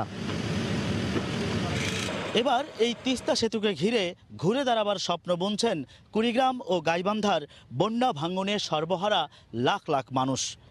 হেদায়েতুল ইসলাম বাবু, সময় সংবাদ, সুন্দরগঞ্জ, গাইবান্ধা। মাদারীপুরের কালকিনিতে এক ইউপি চেয়ারম্যানের বিরুদ্ধে যুবকদের মাদক সেবনে উদ্বুদ্ধ করা আর প্রকল্পের টাকা আত্মসাৎ সহ নানা অভিযোগ উঠেছে। প্রতিকার চেয়ে বিভিন্ন দপ্তরে যোগাযোগ করেছেন এলাকাবাসী। অভিযুক্ত ডাসার ইউনিয়ন পরিষদের চেয়ারম্যানের পদত্যাগের দাবিতে বিক্ষোভ মানববন্ধন করেছেন স্থানীয়রা। বিষয়টি খতিয়ে দেখে ব্যবস্থা নেওয়ার আশ্বাস দিয়েছে জেলা প্রশাসন। মাদারীপুর থেকে সঞ্জয় কর্মকার অভিজিতের তথ্য ও সাদাত আকনের ছবি নিয়ে ডেস্ক রিপোর্ট। মাদারীপুরের কালকিনি উপজেলার ডাসার ইউনিয়ন পরিষদের চেয়ারম্যান সবুজ কাজীর বিরুদ্ধে ব্যাপক অনিয়ম ও দুর্নীতির অভিযোগ উঠেছে। এলাকায় মাদকদ্রব্য সেবন ও মাদক বিস্তারের অভিযোগ উঠেছে তার বিরুদ্ধে। চেয়ারম্যানের দায়িত্বরত অবস্থায় একাধিকবার পুলিশের হাতে গ্রেপ্তার হয়ে জেল খেটেছেন তিনি। কিছু বলতে গেলে আবার ওই যে তার তো নেশাগারের অভ্যাস আছে, ওইলে আমাদের অকাট্য ভাষায় অনেক গালিগালাজ করে। ওনার স্বচ্ছ ছায়ায় অনেকেই মাদকের প্রতি আসক্ত হয়ে পড়ছে, যেটা এলাকার জন্য একটা ভয়াবহ রূপ ধারণ করছে। মদ, গাঁজা, বা সব ধরনের নেশা সে করে এবং এলাকায় যারা বিক্রি করে তাদের সে শেল্টার দেয়। শুধু তাই নয়, বিভিন্ন প্রকল্পের টাকা আত্মসাতেরও পাশাপাশি প্রধানমন্ত্রীর দেয়া হত দরিদ্রদের জন্য বরাদ্দকৃত চাল বিতরণ না করেই বাজারে বিক্রির অভিযোগ রয়েছে। এ ব্যাপারে স্বরাষ্ট্র মন্ত্রণালয়, দুর্নীতি দমন কমিশন, জেলা পুলিশ সুপার সহ বিভিন্ন দপ্তরে অভিযোগ করেছেন এলাকাবাসী। 4-5 মাস দিকে চাল দেয় না, চাউলের লিগে গেলে আর অপমান করিয়ে দেয়, বেজ্জতি করে। যা তোর কাজের চাউল দিব না, তুই পারলে কিছু করিস। আমি আজকে 1 বস্তা চাউল কিনেছি, সরকারি চাউল যারা পাইছে তারা আমার কাছে বিক্রি করছে। তবে সব অভিযোগ অস্বীকার করেছেন ইউপি চেয়ারম্যান সবুজ কাজী। মাদকের সাথে একজন চেয়ারম্যান সম্পৃক্ত থাকতে পারে না। কম বেশি সিগারেট খাওয়া অভ্যাসটা ছিল, সেটা এখন আর নাই। জেলা প্রশাসক জানান, ঘটনার সত্যতা পাওয়া গেলে ব্যবস্থা নেওয়া হবে। 1 মাস ব্যাপী আমাদের শুধু মাদকের বিরুদ্ধে এই অভিযানটা চলবে। এরকম হওয়ার কথা না, যদি হয় আমরা অবশ্যই এটা ব্যবস্থা নেব। অভিযুক্ত চেয়ারম্যানের পদত্যাগের দাবিতে দীর্ঘদিন ধরে বিক্ষোভ, মানববন্ধন সহ আন্দোলন করে আসছেন ডাসার ইউনিয়নবাসী। সময় সংবাদ, মাদারীপুর। ঝালকাঠি সদর হাসপাতালে 4 বছর ধরে বিকল 2টি আল্ট্রাসোনোগ্রাম মেশিন, ইসিজি ও এক্সরে মেশিনও বন্ধ থাকে প্রায়। অভিযোগ আছে হাসপাতালের কিছু কর্মচারীর যোগসাজশে কয়েক গুণ বেশি টাকা দিয়ে প্রাইভেট প্যাথোলজিতে যেতে হচ্ছে রোগীদের। জেলা প্রতিনিধি পলাশ রায়ের তথ্য ও ছবিতে বিস্তারিত। জেলা সদর হাসপাতালে আসা দরিদ্র রোগীদের যখন আল্ট্রাসোনোগ্রাম বা ইসিজি এক্সরে করতে বলা হয়, তখন তাদের হাত কপালে ওঠে। কারণ মেশিন বিকল কিংবা ফিল্ম নেই অজুহাতে এই 3টি পরীক্ষার কোনোটাই ঝালকাঠি সদর হাসপাতালে হয় না। শহরের কয়েকটি ডায়াগনস্টিক সেন্টারের সঙ্গে হাসপাতালের কিছু কর্মচারীর যোগ সাজশে এমন দুর্ভোগ বলে অভিযোগ ভুক্তভোগীদের। এখানে কোনো ওষুধ পাওয়া যায় না, ওষুধ সব বাইরের যে ডাক্তাররা লিখে দেয়, বাইরের জামাকে কিনতে হয়। এই জায়গায় এক্সরের কথা জিজ্ঞাসা করছিলাম, আমি বলছে যে না, এরপর আমি বাইরে থেকে কইরা নিয়ে আসছি। কোটি কোটি টাকার একটা মেশিন যদি একটা হসপিটালে 4 বছর যাবত বন্ধ থাকে, তাহলে সাধারণ জনগণের সেই মেশিন থেকে কি উপকার হবে? 1.5 মাস ধরে ডিজিটাল এক্সরে মেশিনের ফিল্ম না থাকার কথা স্বীকার করলেন সংশ্লিষ্ট কর্মকর্তা। 1.5 মাস পর্যন্ত ফিল্ম নেই, যার ফলে জনগণের কাছ থেকে একটু বিরত আছি। তবে জেলা সিভিল সার্জন দাবি করলেন হাসপাতালের সেবার মান সন্তোষজনক। ইসিজি ও এক্সরে মেশিন ঠিক করা হয়েছে, আর খুব শিগগিরই আল্ট্রাসোনোগ্রাম মেশিনও সচল করা হবে। আল্ট্রাসোনোগ্রাম মেশিনের কিছু সমস্যা রয়েছে, যেটা আমরা নিয়মিত লিখেছিলাম এবং তারা এসে দেখেছে এবং অচিরেই 2-1 দিনের মধ্যে সেরে দেবে বলছে। তা আমরা তো চালু করতে পারবো আশা করছি। 50 শয্যা নিয়ে 1982 সালে যাত্রা শুরু করা ঝালকাঠি সদর হাসপাতালটি 2000 সালে 100 শয্যায় উন্নীত করা হয়। আর বর্তমানে হাসপাতালটিকে 250 শয্যায় উন্নীত করতে অবকাঠামো নির্মাণ কাজ চলছে। সময় সংবাদ, ঝালকাঠি। ঠাকুরগাঁওয়ে করোনা সংক্রমণ ঠেকাতে দ্বিতীয় দিনের মতো চলছে লকডাউন। সবশেষ খবর জানাতে ঠাকুরগাঁও শহরের চৌরাস্তায় আছেন সহকর্মী জিয়াউর রহমান বকুল। সরাসরি চলে যাচ্ছি তার কাছে। বকুল, ফারিয়া, আপনি জানেন যে উত্তরের যে জেলা ঠাকুরগাঁও, সেই ঠাকুরগাঁয়ে কিন্তু প্রতিনিয়ত হু হু করে করোনার যে সংক্রমণের সংখ্যা তা কিন্তু বেড়েই চলছে। এই অবস্থাতে কিন্তু এক পর্যায়ে এসে জেলা প্রশাসনের পক্ষ থেকে গণবিজ্ঞপ্তি জারি করেছেন। গতকাল থেকে 1 সপ্তাহের কঠোর বিধিনিষেধ দিয়ে তারা কিন্তু গণবিজ্ঞপ্তিটি জারি করেছেন। তাতে উল্লেখ করা হয়েছে যে 1 সপ্তাহ পশুর হাটগুলো বন্ধ থাকবে এবং স্বাস্থ্যবিধি কঠোরভাবে মানতে হবে। সেই সাথে বিকেল 5টার পর থেকে পরদিন সকাল 10টা পর্যন্ত প্রত্যেকটি দোকানপাট সেগুলো কিন্তু বন্ধ থাকবে এবং হোটেল যে রেস্তোরাঁগুলো আছে সেগুলো কিন্তু বিকেল 5টা থেকে পরদিন 10টা পর্যন্ত বন্ধ থাকবে। তারা অনলাইনে কেনাবেচা করতে পারবে। এই অবস্থায় আমরা যে জিনিসটি লক্ষ্য করেছি তা হচ্ছে যে গতকাল থেকে যেহেতু কঠোর বিধিনিষেধ এই জেলায় শুরু হয়েছে, সেই ক্ষেত্রে গতকাল 5টা থেকেই কিন্তু ব্যবসায়ীরা তারা দোকানপাট বন্ধ করে দিয়েছেন। এবং স্বাস্থ্যবিধির ক্ষেত্রে যদি আমরা বলি যে স্বাস্থ্যবিধি সাধারণ মানুষের যে চলাফেরা তা কিন্তু অনেকটাই সচেতন বলে আমরা মনে করছি। কারণ কিছুটা হলেও এখন মাস্ক যে পরিধান তা কিন্তু পরার চেষ্টা করছে সাধারণ মানুষ। তবে এই অবস্থাতে আমরা আরও যে পরিলক্ষিত হয়েছি তা হচ্ছে যে প্রশাসনের পক্ষ থেকে বিকেল 5টার পরেই নির্বাহী ম্যাজিস্ট্রেটগণ তারা কিন্তু জেলার বিভিন্ন জায়গায় অভিযান চালিয়েছেন এবং উপজেলার ক্ষেত্রেও কিন্তু আমরা লক্ষ্য করেছি যে বিজিবির পক্ষ থেকে তারা কিন্তু টহল জোরদার করেছেন এবং মানুষকে সচেতন করছেন। তো এই বিষয়ে আমরা স্থানীয় একজনের সাথে কথা বলতে চাই যে আসলে এই যে কঠোর বিধিনিষেধ জেলা প্রশাসনের আর করোনা সংক্রমণ যেভাবে বৃদ্ধি পাচ্ছে, সেই ক্ষেত্রে আপনি কিভাবে দেখছেন এবং এটা কিভাবে মানা উচিত? আমি ঠাকুরগাঁয়ের জনগণ হিসাবে এতটুকু বলবো, বৈশ্বিক মহামারী করোনা যেভাবে সারা বিশ্বে ছড়িয়ে পড়েছে তার ব্যতিক্রম ঠাকুরগাঁয়ে নেই। ঠাকুরগাঁয়ে উদ্বেগজনক হারে করোনা রোগী বাড়তে শুরু করেছে, যেখানে গত কয়েকদিনে আপনারা লক্ষ্য করবেন 30% থেকে 50% পর্যন্ত করোনা রোগী শনাক্ত হয়েছে। ইতিমধ্যে বেশ কয়েকজন রোগী মারাও গেছে এবং যেই পরিস্থিতি উদ্বেগজনক হারে বাড়ছে সেই প্রেক্ষিতে প্রশাসন অলরেডি আপনার কঠোর বিধিনিষেধ গতকালকে থেকে এক সপ্তাহের জন্য চালু করছে। ধন্যবাদ আপনাকে। আপনি যেই জিনিসটি বলছিলেন যে কঠোর বিধিনিষেধ দিয়েছে জেলা প্রশাসনের পক্ষ থেকে, আমরা একটি তথ্য দিয়ে শেষ করব, তা হচ্ছে গত 24 ঘন্টায় 150টি নমুনা পরীক্ষায় আক্রান্ত হয়েছে 64 জন, আর যেই শতাংশের হার দাঁড়িয়েছে 42.66%। তো এই ছিল আমার কাছ থেকে করোনা পরিস্থিতি নিয়ে ঠাকুরগাঁয়ের সবশেষ। ঠাকুরগাঁওয়ে চলমান লকডাউনের সবশেষ খবর জানাতে ঠাকুরগাঁও শহরের চৌরাস্তা থেকে আমাদের সঙ্গে সরাসরি যুক্ত হয়েছিলেন সহকর্মী জিয়াউর রহমান বকুল। নড়াইলে চীনা বাদাম ঘরে তুলতে ব্যস্ত সময় পার করছেন চাষিরা। তবে এবছর বৃষ্টি কম হওয়ায় কাঙ্ক্ষিত ফলন না পাওয়ায় তাদের মাঝে শঙ্কা দেখা দিয়েছে। এদিকে সার্বক্ষণিক চাষিদের পাশে থাকার দাবি করে কৃষি বিভাগ বলছে, চরের চাষাপোযোগী মাটিতে ভালো ফলনই চাষিদের ব্যাপকভাবে বাদাম চাষে উদ্বুদ্ধ করে তুলেছে। নড়াইল থেকে খায়রুল আরিফিন রানার ছবি ও তথ্যে প্রতিবেদন। যেদিকে চোখ যায় কেবলই সবুজ আর সবুজ, চারদিকে ছড়িয়ে আছে চীনাবাদাম ক্ষেতের অপরূপ শোভা। অন্যান্য ফসল ভালো না হওয়ায় মধুমতি নদীর বিস্তীর্ণ চরে বিগত কয়েক দশক ধরে ব্যাপকভাবে চীনাবাদাম আবাদ করে আসছেন চাষিরা।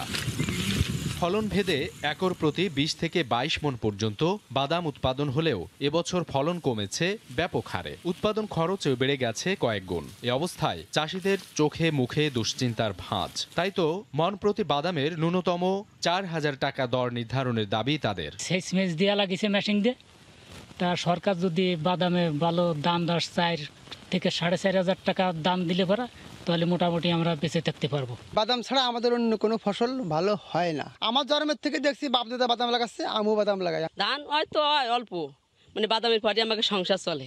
রোদ্দুরের কারণের জন্য বাদাম আমাদের বারোনায় নষ্ট হয়ে গেছে। এদিকে বাদাম চাষে নানা সহায়তা দেয়া হচ্ছে বলে দাবি কৃষি বিভাগের। পরামর্শ, পাশাপাশি যতটুকু সম্ভব সরকারের সহযোগিতা, সবসময় আমরা তাদের পাশে আছি। কৃষি বিভাগের তথ্য মতে এবছর 425 হেক্টর আবাদ লক্ষ্যমাত্রার বিপরীতে 420 হেক্টর জমিতে জেলায় বাদাম আবাদ হয়েছে, আর উৎপাদন লক্ষ্যমাত্রা 744 মেট্রিক টন। সময় সংবাদ, নড়াইল। বগুড়ায় হাটগুলো তুলতে শুরু করেছে কোরবানির পশু। গত বছরের তুলনায় এবার গরু ছাগলের দাম অনেক কম। তবে কোরবানির এখনও মাসখানেক বাকি থাকায় দাম ওঠানামা করতে পারে। ইজারাদারদের আশা, গত বছরের চেয়ে এবার কোরবানির পশুর সরবরাহ বাড়বে। বিস্তারিত মাজিদুর রহমানের রিপোর্টে ছবি তুলেছেন রবিউল ইসলাম। সকাল থেকে বিভিন্ন যানবাহনের দূর দূরান্ত থেকে কোরবানি পশু আসতে শুরু করেছে বগুড়ার দুপচাচিয়া উপজেলার ধাপের হাটে। হাটে এবার গরু ছাগলের সরবরাহ প্রচুর, তবে বেচা কিনা আশানুরূপ হচ্ছে না বলে আক্ষেপ আছে বিক্রেতাদের। বাজার একটু কম, আর একটু ভালো হলে আমরা ব্যাপাররা বেঁচে কিনে শান্তি করতাম। লকডাউনের জন্য এখন বাজার একটু খারাপ, দূরের ব্যাপারে আসে না, যার কারণে আমাদের বাজারে একটু ঝাপচাপো। হাটে গরু ছাগলের দাম নিয়ে তেমন অভিযোগ নেই ক্রেতাদের। গত বছরের মতো এবারও দাম স্বাভাবিক রয়েছে বলে মত তাদের। গরু মোটামুটি ভালোই দাম আমদানি আছে, গরুর দাম একটু কমই আছে, আজকে বাজার আমদানি হচ্ছে ভালোই। কুরবানির হাট সবে মাত্র শুরু, সামনে কেনাবেচা বাড়বে। গরু ছাগলের সরবরাহ রয়েছে সন্তোষজনক, আর করোনার কথা মাথায় রেখে হাট ব্যবস্থাপনা করা হচ্ছে বলে দাবি করলেন ইজারাদার। কোভিড-19-এর যে ব্যবস্থাপনা, আমরা সেই স্বাস্থ্যবিধি মেনে হাট পরিচালনা করতেছি। সবাই মাস্ক পরে, গেটে হ্যান্ড স্যানিটাইজ করার জন্য সাবান পানি রাখা হয়েছে এবং হাটের মধ্যে সিকিউরিটি ব্যবস্থাও আছে। বগুড়ায় এবার কুরবানি পশুর চাহিদা রয়েছে 3,26,000 আর উৎপাদন হয়েছে 3,76,000। মাজিদুর রহমান, সময় সংবাদ, বগুড়া। বৃষ্টি ও লকডাউনের কারণে রাজশাহীর বাজারে সরবরাহ কমায় বেড়েছে সব ধরনের মাছের দাম। খুচরা ক্রেতাদের তাই অতিরিক্ত পয়সা গুনতে হচ্ছে। অন্যদিকে মাছের ভালো দাম পাওয়ায় স্বস্তিতে পুকুর মালিকরা। বিস্তারিত রাকিবুল হাসানের রিপোর্টে।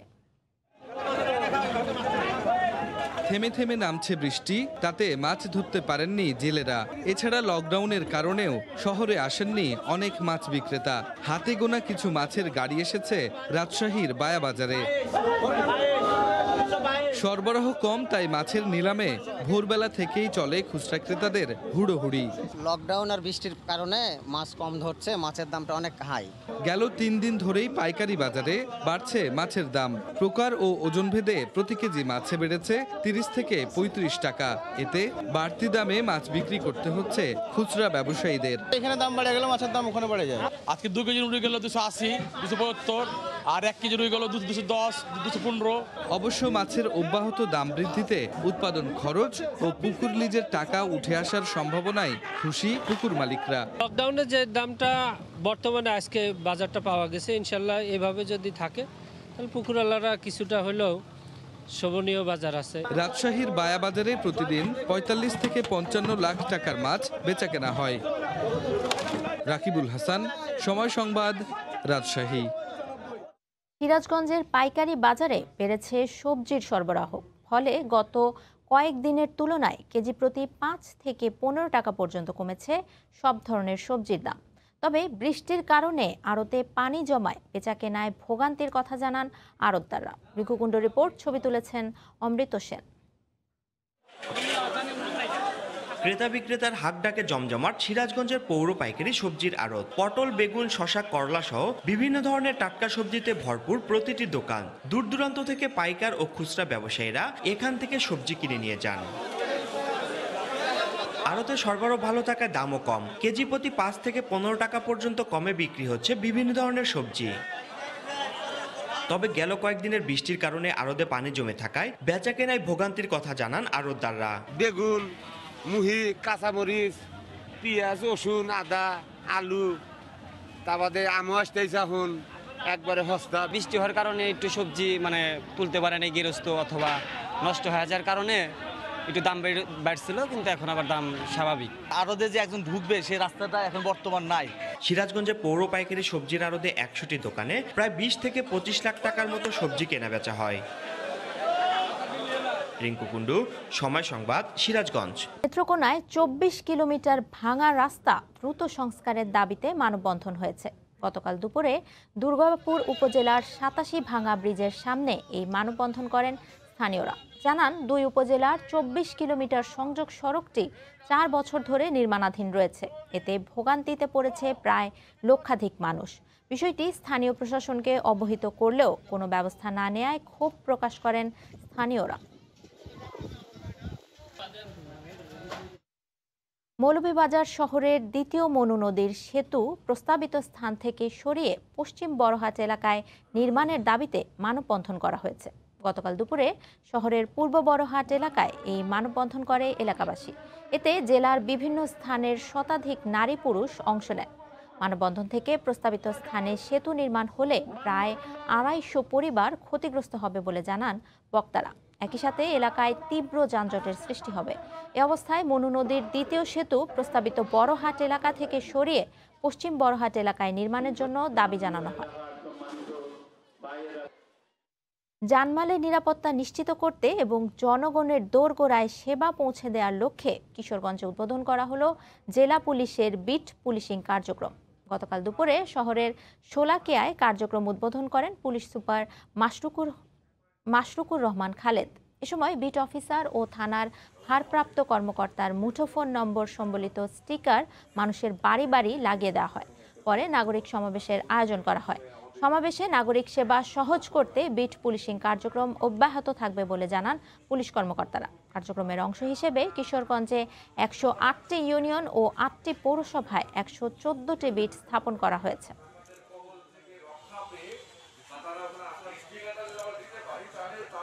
ময়মনসিংহ মেডিকেল কলেজ হাসপাতাল থেকে 13 দালালকে গ্রেফতার করেছে র্যাব।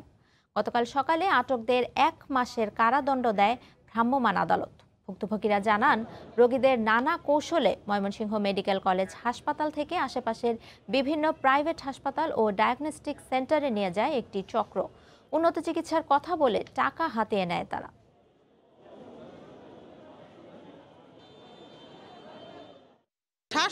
ভিজার দিয়া আমার 15,000 টাকা নিচে পরীক্ষা করবার লেগে নিয়ে খালি কানালটা শুনু করলো না করলো পরীক্ষা হয়ে গেছে জান গিয়া। গ্রামে গঞ্জে থেকে রুগী আসে নিরীহ দেখে হেরা একটা কায়দা করে বিভিন্ন কায়দায় এরা আপনার ওই নিয়ে যায়।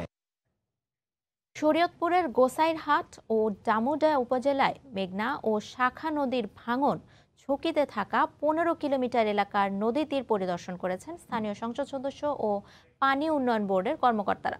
গতকাল সকালে গোসাইরহাট উপজেলার চর জালালপুর এলাকা থেকে ট্রলারে করে প্রায় 15 কিলোমিটার এলাকা ঘুরে ভাঙন ঝুঁকিতে থাকা বিভিন্ন পয়েন্ট পরিদর্শন করেন তারা। পরে ক্ষতিগ্রস্ত এলাকায় স্থানীয় নদী তীর সংরক্ষণ বাঁধ নির্মাণের জন্য প্রায় 650 কোটি টাকার ডিপিপি প্রণয়নের কথা জানান পানি উন্নয়ন বোর্ডের কর্মকর্তারা। একনেকে অনুমোদন পেলেই কাজ শুরু হবে বলে জানান তারা। এ সময় শরীয়তপুর 3 আসনের সংসদ সদস্য নাহিম রাজ্জাকও উপস্থিত ছিলেন। মুজিববর্ষ উপলক্ষে পঞ্চগড়ে বঙ্গবন্ধুর ম্যুরাল উদ্বোধন করা হয়েছে। গতকাল দুপুরে জেলা প্রশাসক কার্যালয়ের চত্বরে ম্যুরালের উদ্বোধন করেন রেলমন্ত্রী নুরুল ইসলাম সুজন। এ সময় স্বাধীনতা বিরোধী শক্তি বঙ্গবন্ধুকে হত্যার পর মুক্তিযুদ্ধের ইতিহাস বিকৃত করার চেষ্টা করছে বলে মন্তব্য করেন। স্বাধীনতা বিরোধী শক্তি এখনও সক্রিয় অভিযোগ করে রেলমন্ত্রী বলেন, ইতিহাসের বিভ্রান্তি দূর করতে মুক্তিযুদ্ধের স্মৃতি বেশি করে স্মরণ করা প্রয়োজন, যেন পরবর্তী প্রজন্ম সঠিক ইতিহাস জানতে পারে। কুষ্টিয়ায় পচা গম মিশিয়ে আটা ময়দা উৎপাদনের অভিযোগে সিআরপি ফ্লাওয়ার মিলের উৎপাদন বন্ধ করেছেন ভ্রাম্যমাণ আদালত। গতকাল দুপুরে ভোক্তা অধিকার সংরক্ষণ অধিদপ্তরে কর্মকর্তারা বড় স্টেশন এলাকার ফ্লাওয়ার মিলে অভিযান চালান। মিল চত্বরে রাখা মানহীন গমের বস্তার সন্ধান পান তারা। গমগুলো মিল এলাকা থেকে সরানোর নির্দেশ দেন ভ্রাম্যমাণ আদালত। উৎপাদন সাময়িকভাবে বন্ধ রাখার নির্দেশও দেয়া হয় এ সময়। বাংলাদেশে গণমাধ্যম যেভাবে স্বাধীন ও নিরপেক্ষতার সাথে কাজ করে, অনেক উন্নত দেশেও গণমাধ্যম সেভাবে কাজ করতে পারে না বলে মন্তব্য করেছেন তথ্য ও সম্প্রচার মন্ত্রী ডক্টর হাসান মাহমুদ। গতকাল দুপুরে নর্থ সাউথ বিশ্ববিদ্যালয় মিডিয়া ল্যাবের উদ্বোধনী অনুষ্ঠানে তিনি কথা বলেন। নামে বেনামে অনলাইন ও আইপি টেলিভিশনগুলোকেও সরকার রেজিস্ট্রেশনের আওতায় আনতে যাচ্ছে বলে জানান মন্ত্রী। আমরা চাই এই গণমাধ্যমের অবাধ বিকাশ, কারণ গণমাধ্যমের অবাধ বিকাশ ছাড়া রাষ্ট্রের বিকাশ সম্ভবপর নয়। যারাই যত কথা বলুক না কেন, কিন্তু বাংলাদেশে গণমাধ্যম যে পরিমাণ স্বাধীনতা ভোগ করে সেটি অনেক দেশেই ভোগ করে না। বহু অনলাইন বা আইপিটিভি অনেকেই খুলে সেটি ভিন্ন উদ্দেশ্যে পরিচালনা করছে এবং সেখানে নানা ধরনের বিষয়গুলো প্রচার করা হয় যেগুলো আমাদের সমাজ সংস্কৃতির সাথে যায় না। আমরা এই সমস্ত আইপিটিভি আমরা এগুলোর বিরুদ্ধে ব্যবস্থা গ্রহণ করব। আন্তর্জাতিক বাজারে না কমলে অভ্যন্তরীণ বাজারে ভোজ্য তেলের দাম কমবে না বলে জানিয়েছেন বাণিজ্যমন্ত্রী টিপু মুন্সি। গতকাল সকালে রংপুর নগরীতে নিজ বাসভবনে সাংবাদিকদের এই কথা বলেন তিনি। আমরা প্রতি সপ্তাহে মনিটর করি গ্লোবাল মার্কেটে, ওয়ার্ল্ড মার্কেটে তেলের দামটা কী অবস্থা। সর্বকালের সর্বোচ্চ প্রাইসে পৌঁছে গেছে। এখন জানি না, যদি না কমে ভোজ্য তেল কমানো মুশকিল হবে, গ্লোবাল মার্কেটে কমাতে হবে। 1 2 নম্বর হলো আমাদের যে এই করোনাকালে জাহাজের ভাড়াও বেড়ে গেছে, যার ফলে ক্যারি করে আনছে তারাও একটা প্রভাব পড়েছে। নেত্রকোনায় শুরু হলো মাসব্যাপী বৃক্ষরোপণ কর্মসূচি। গতকাল সকালে শহরের রাজুর বাজার কলেজিয়েট স্কুলে এই কর্মসূচির উদ্বোধন করেন সদর উপজেলা পরিষদের চেয়ারম্যান অধ্যাপক তফসির উদ্দিন খান। পরিবেশ বিপর্যয়ের হাত থেকে রক্ষা পেতেই এই আয়োজন বলে জানান আয়োজকরা। পরিবেশ গবেষণা সংস্থা বার্সিকের সহযোগিতায় মাসব্যাপী চলা এই কর্মসূচির প্রথম ধাপে কৃষ্ণচূড়া, কাঠবাদাম সহ 16টি গাছের চারা লাগানো হয়।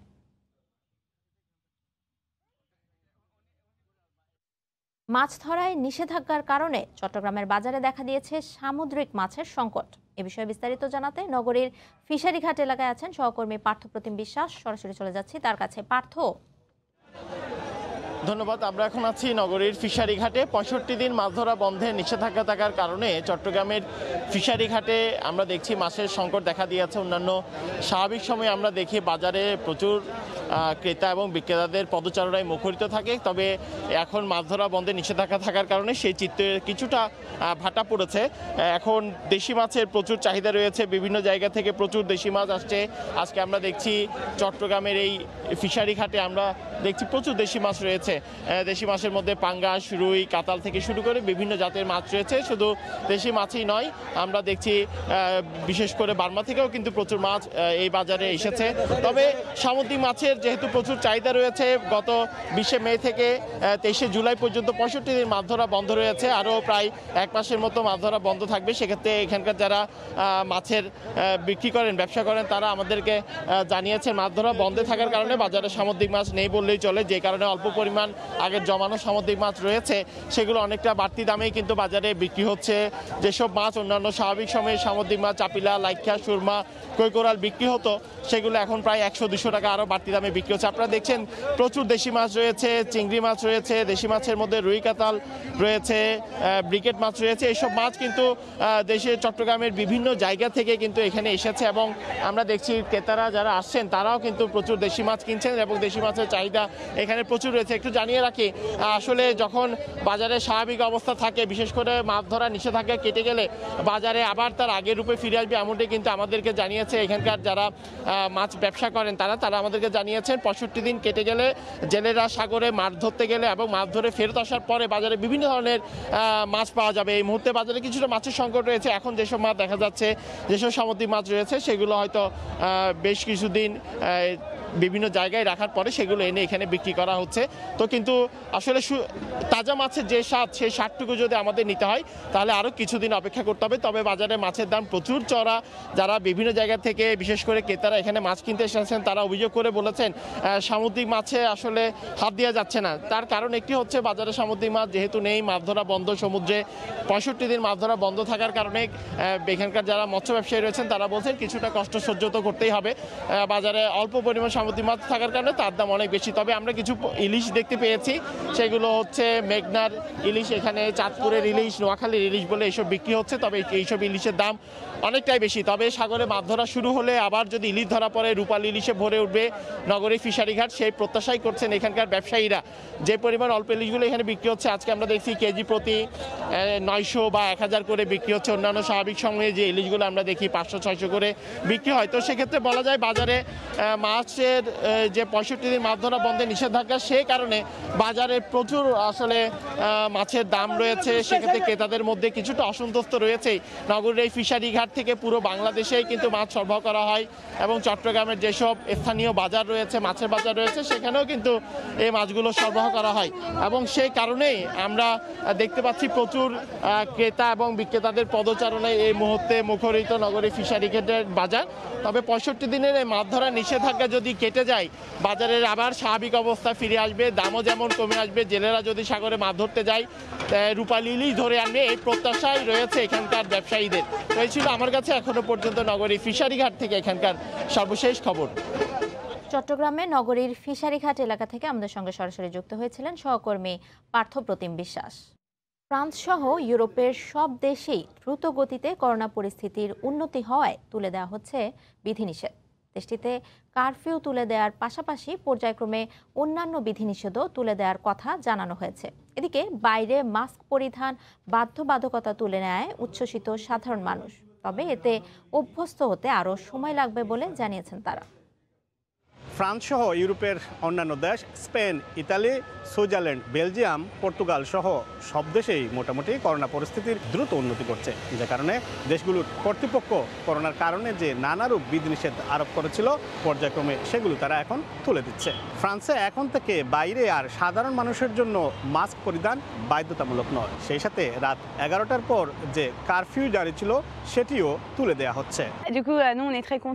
আমি তো আশাই হারিয়ে ফেলেছিলাম কোনোদিন মাস্ক ছাড়া বাইরে বেরোতে পারবো, কিন্তু এই বিধিনিষেধ তুলে নেওয়ার পর এখন খুবই ভালো লাগছে। সবাই প্রাণবন্তভাবে আবারও নির্দ্বিধায় চলাফেরা করছে। করোনা পরিস্থিতি এখন ফ্রান্সে অনেকটা স্বাভাবিক, যার জন্য মাস্ক না পরলেও যে খুব একটা সমস্যা তা না, কিন্তু আমরা যারা মাস্ক দীর্ঘদিন পরে অভ্যস্ত, আমাদের একটু সময় লাগবে আমরা স্বাভাবিক হতে এবং মাস্ক ছাড়া বাইরে চলাফেরা করতে। সবাই প্রাণবন্ত, সেই আগের পূর্বের মতন আমরা আবার সেই প্রাণবন্ত ফ্রান্সের জীবন আমরা ফিরে পাচ্ছি। আমাদের অনেক ভালো লাগতেছে।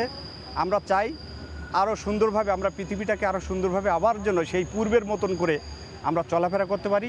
ফ্রান্সে এখন পর্যন্ত প্রথম ডোজের করোনার ভ্যাকসিন গ্রহণ করেছেন 3,80,00,000-এরও বেশি মানুষ, যা মোট জনসংখ্যার 46%-এরও বেশি। আর দ্বিতীয় ডোজের করোনার ভ্যাকসিন গ্রহণ করেছেন 1,52,00,000-এরও বেশি মানুষ, যা মোট জনসংখ্যার 22%-এরও বেশি। এদিকে দেশটির স্বাস্থ্য মন্ত্রণালয় থেকে জানানো হয়েছে আগামী আগস্ট মাস নাগাদ দেশটির 4 থেকে 4.5 কোটি মানুষ বা 80 থেকে 85% মানুষকে করোনার ভ্যাকসিনের আওতায় নিয়ে আসার লক্ষ্য নিয়ে তারা কাজ করছেন। সবার প্রত্যাশা খুব দ্রুত গতিতেই ইউরোপ ফিরবে তার আগের স্থানে। মোহাম্মদ লুৎফুন বাবু, সময় সংবাদ, প্যারিস।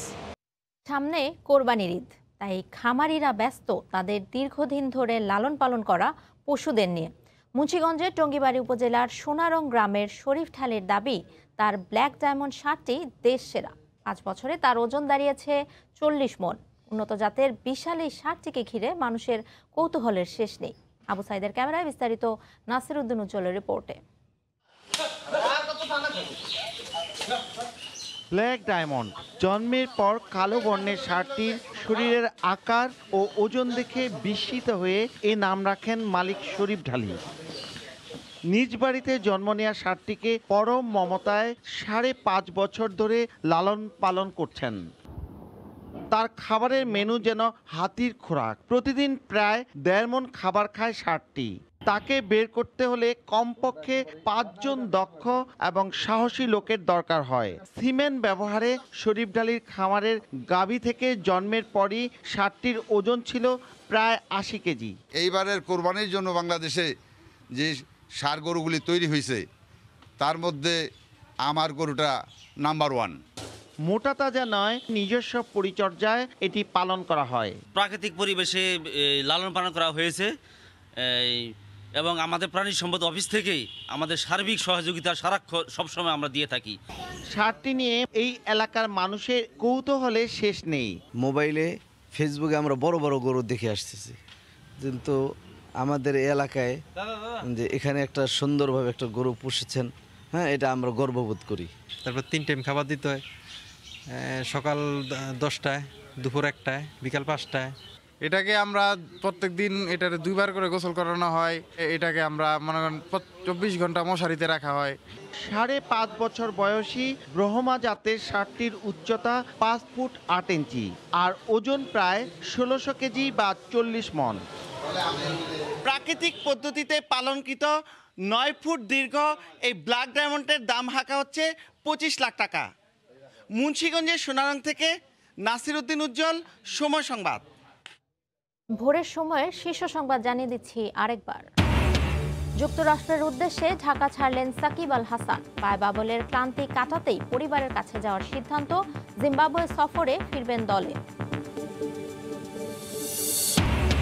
মহামারীতেও প্রয়োগ নেই সংক্রামক রোগ আইনের। স্বাস্থ্য কর্মকর্তাদের চালকের ভূমিকায় না রাখায় বিভিন্ন পদক্ষেপে ধীরগতি, সমন্বয়ের তাগিদ বিশেষজ্ঞদের।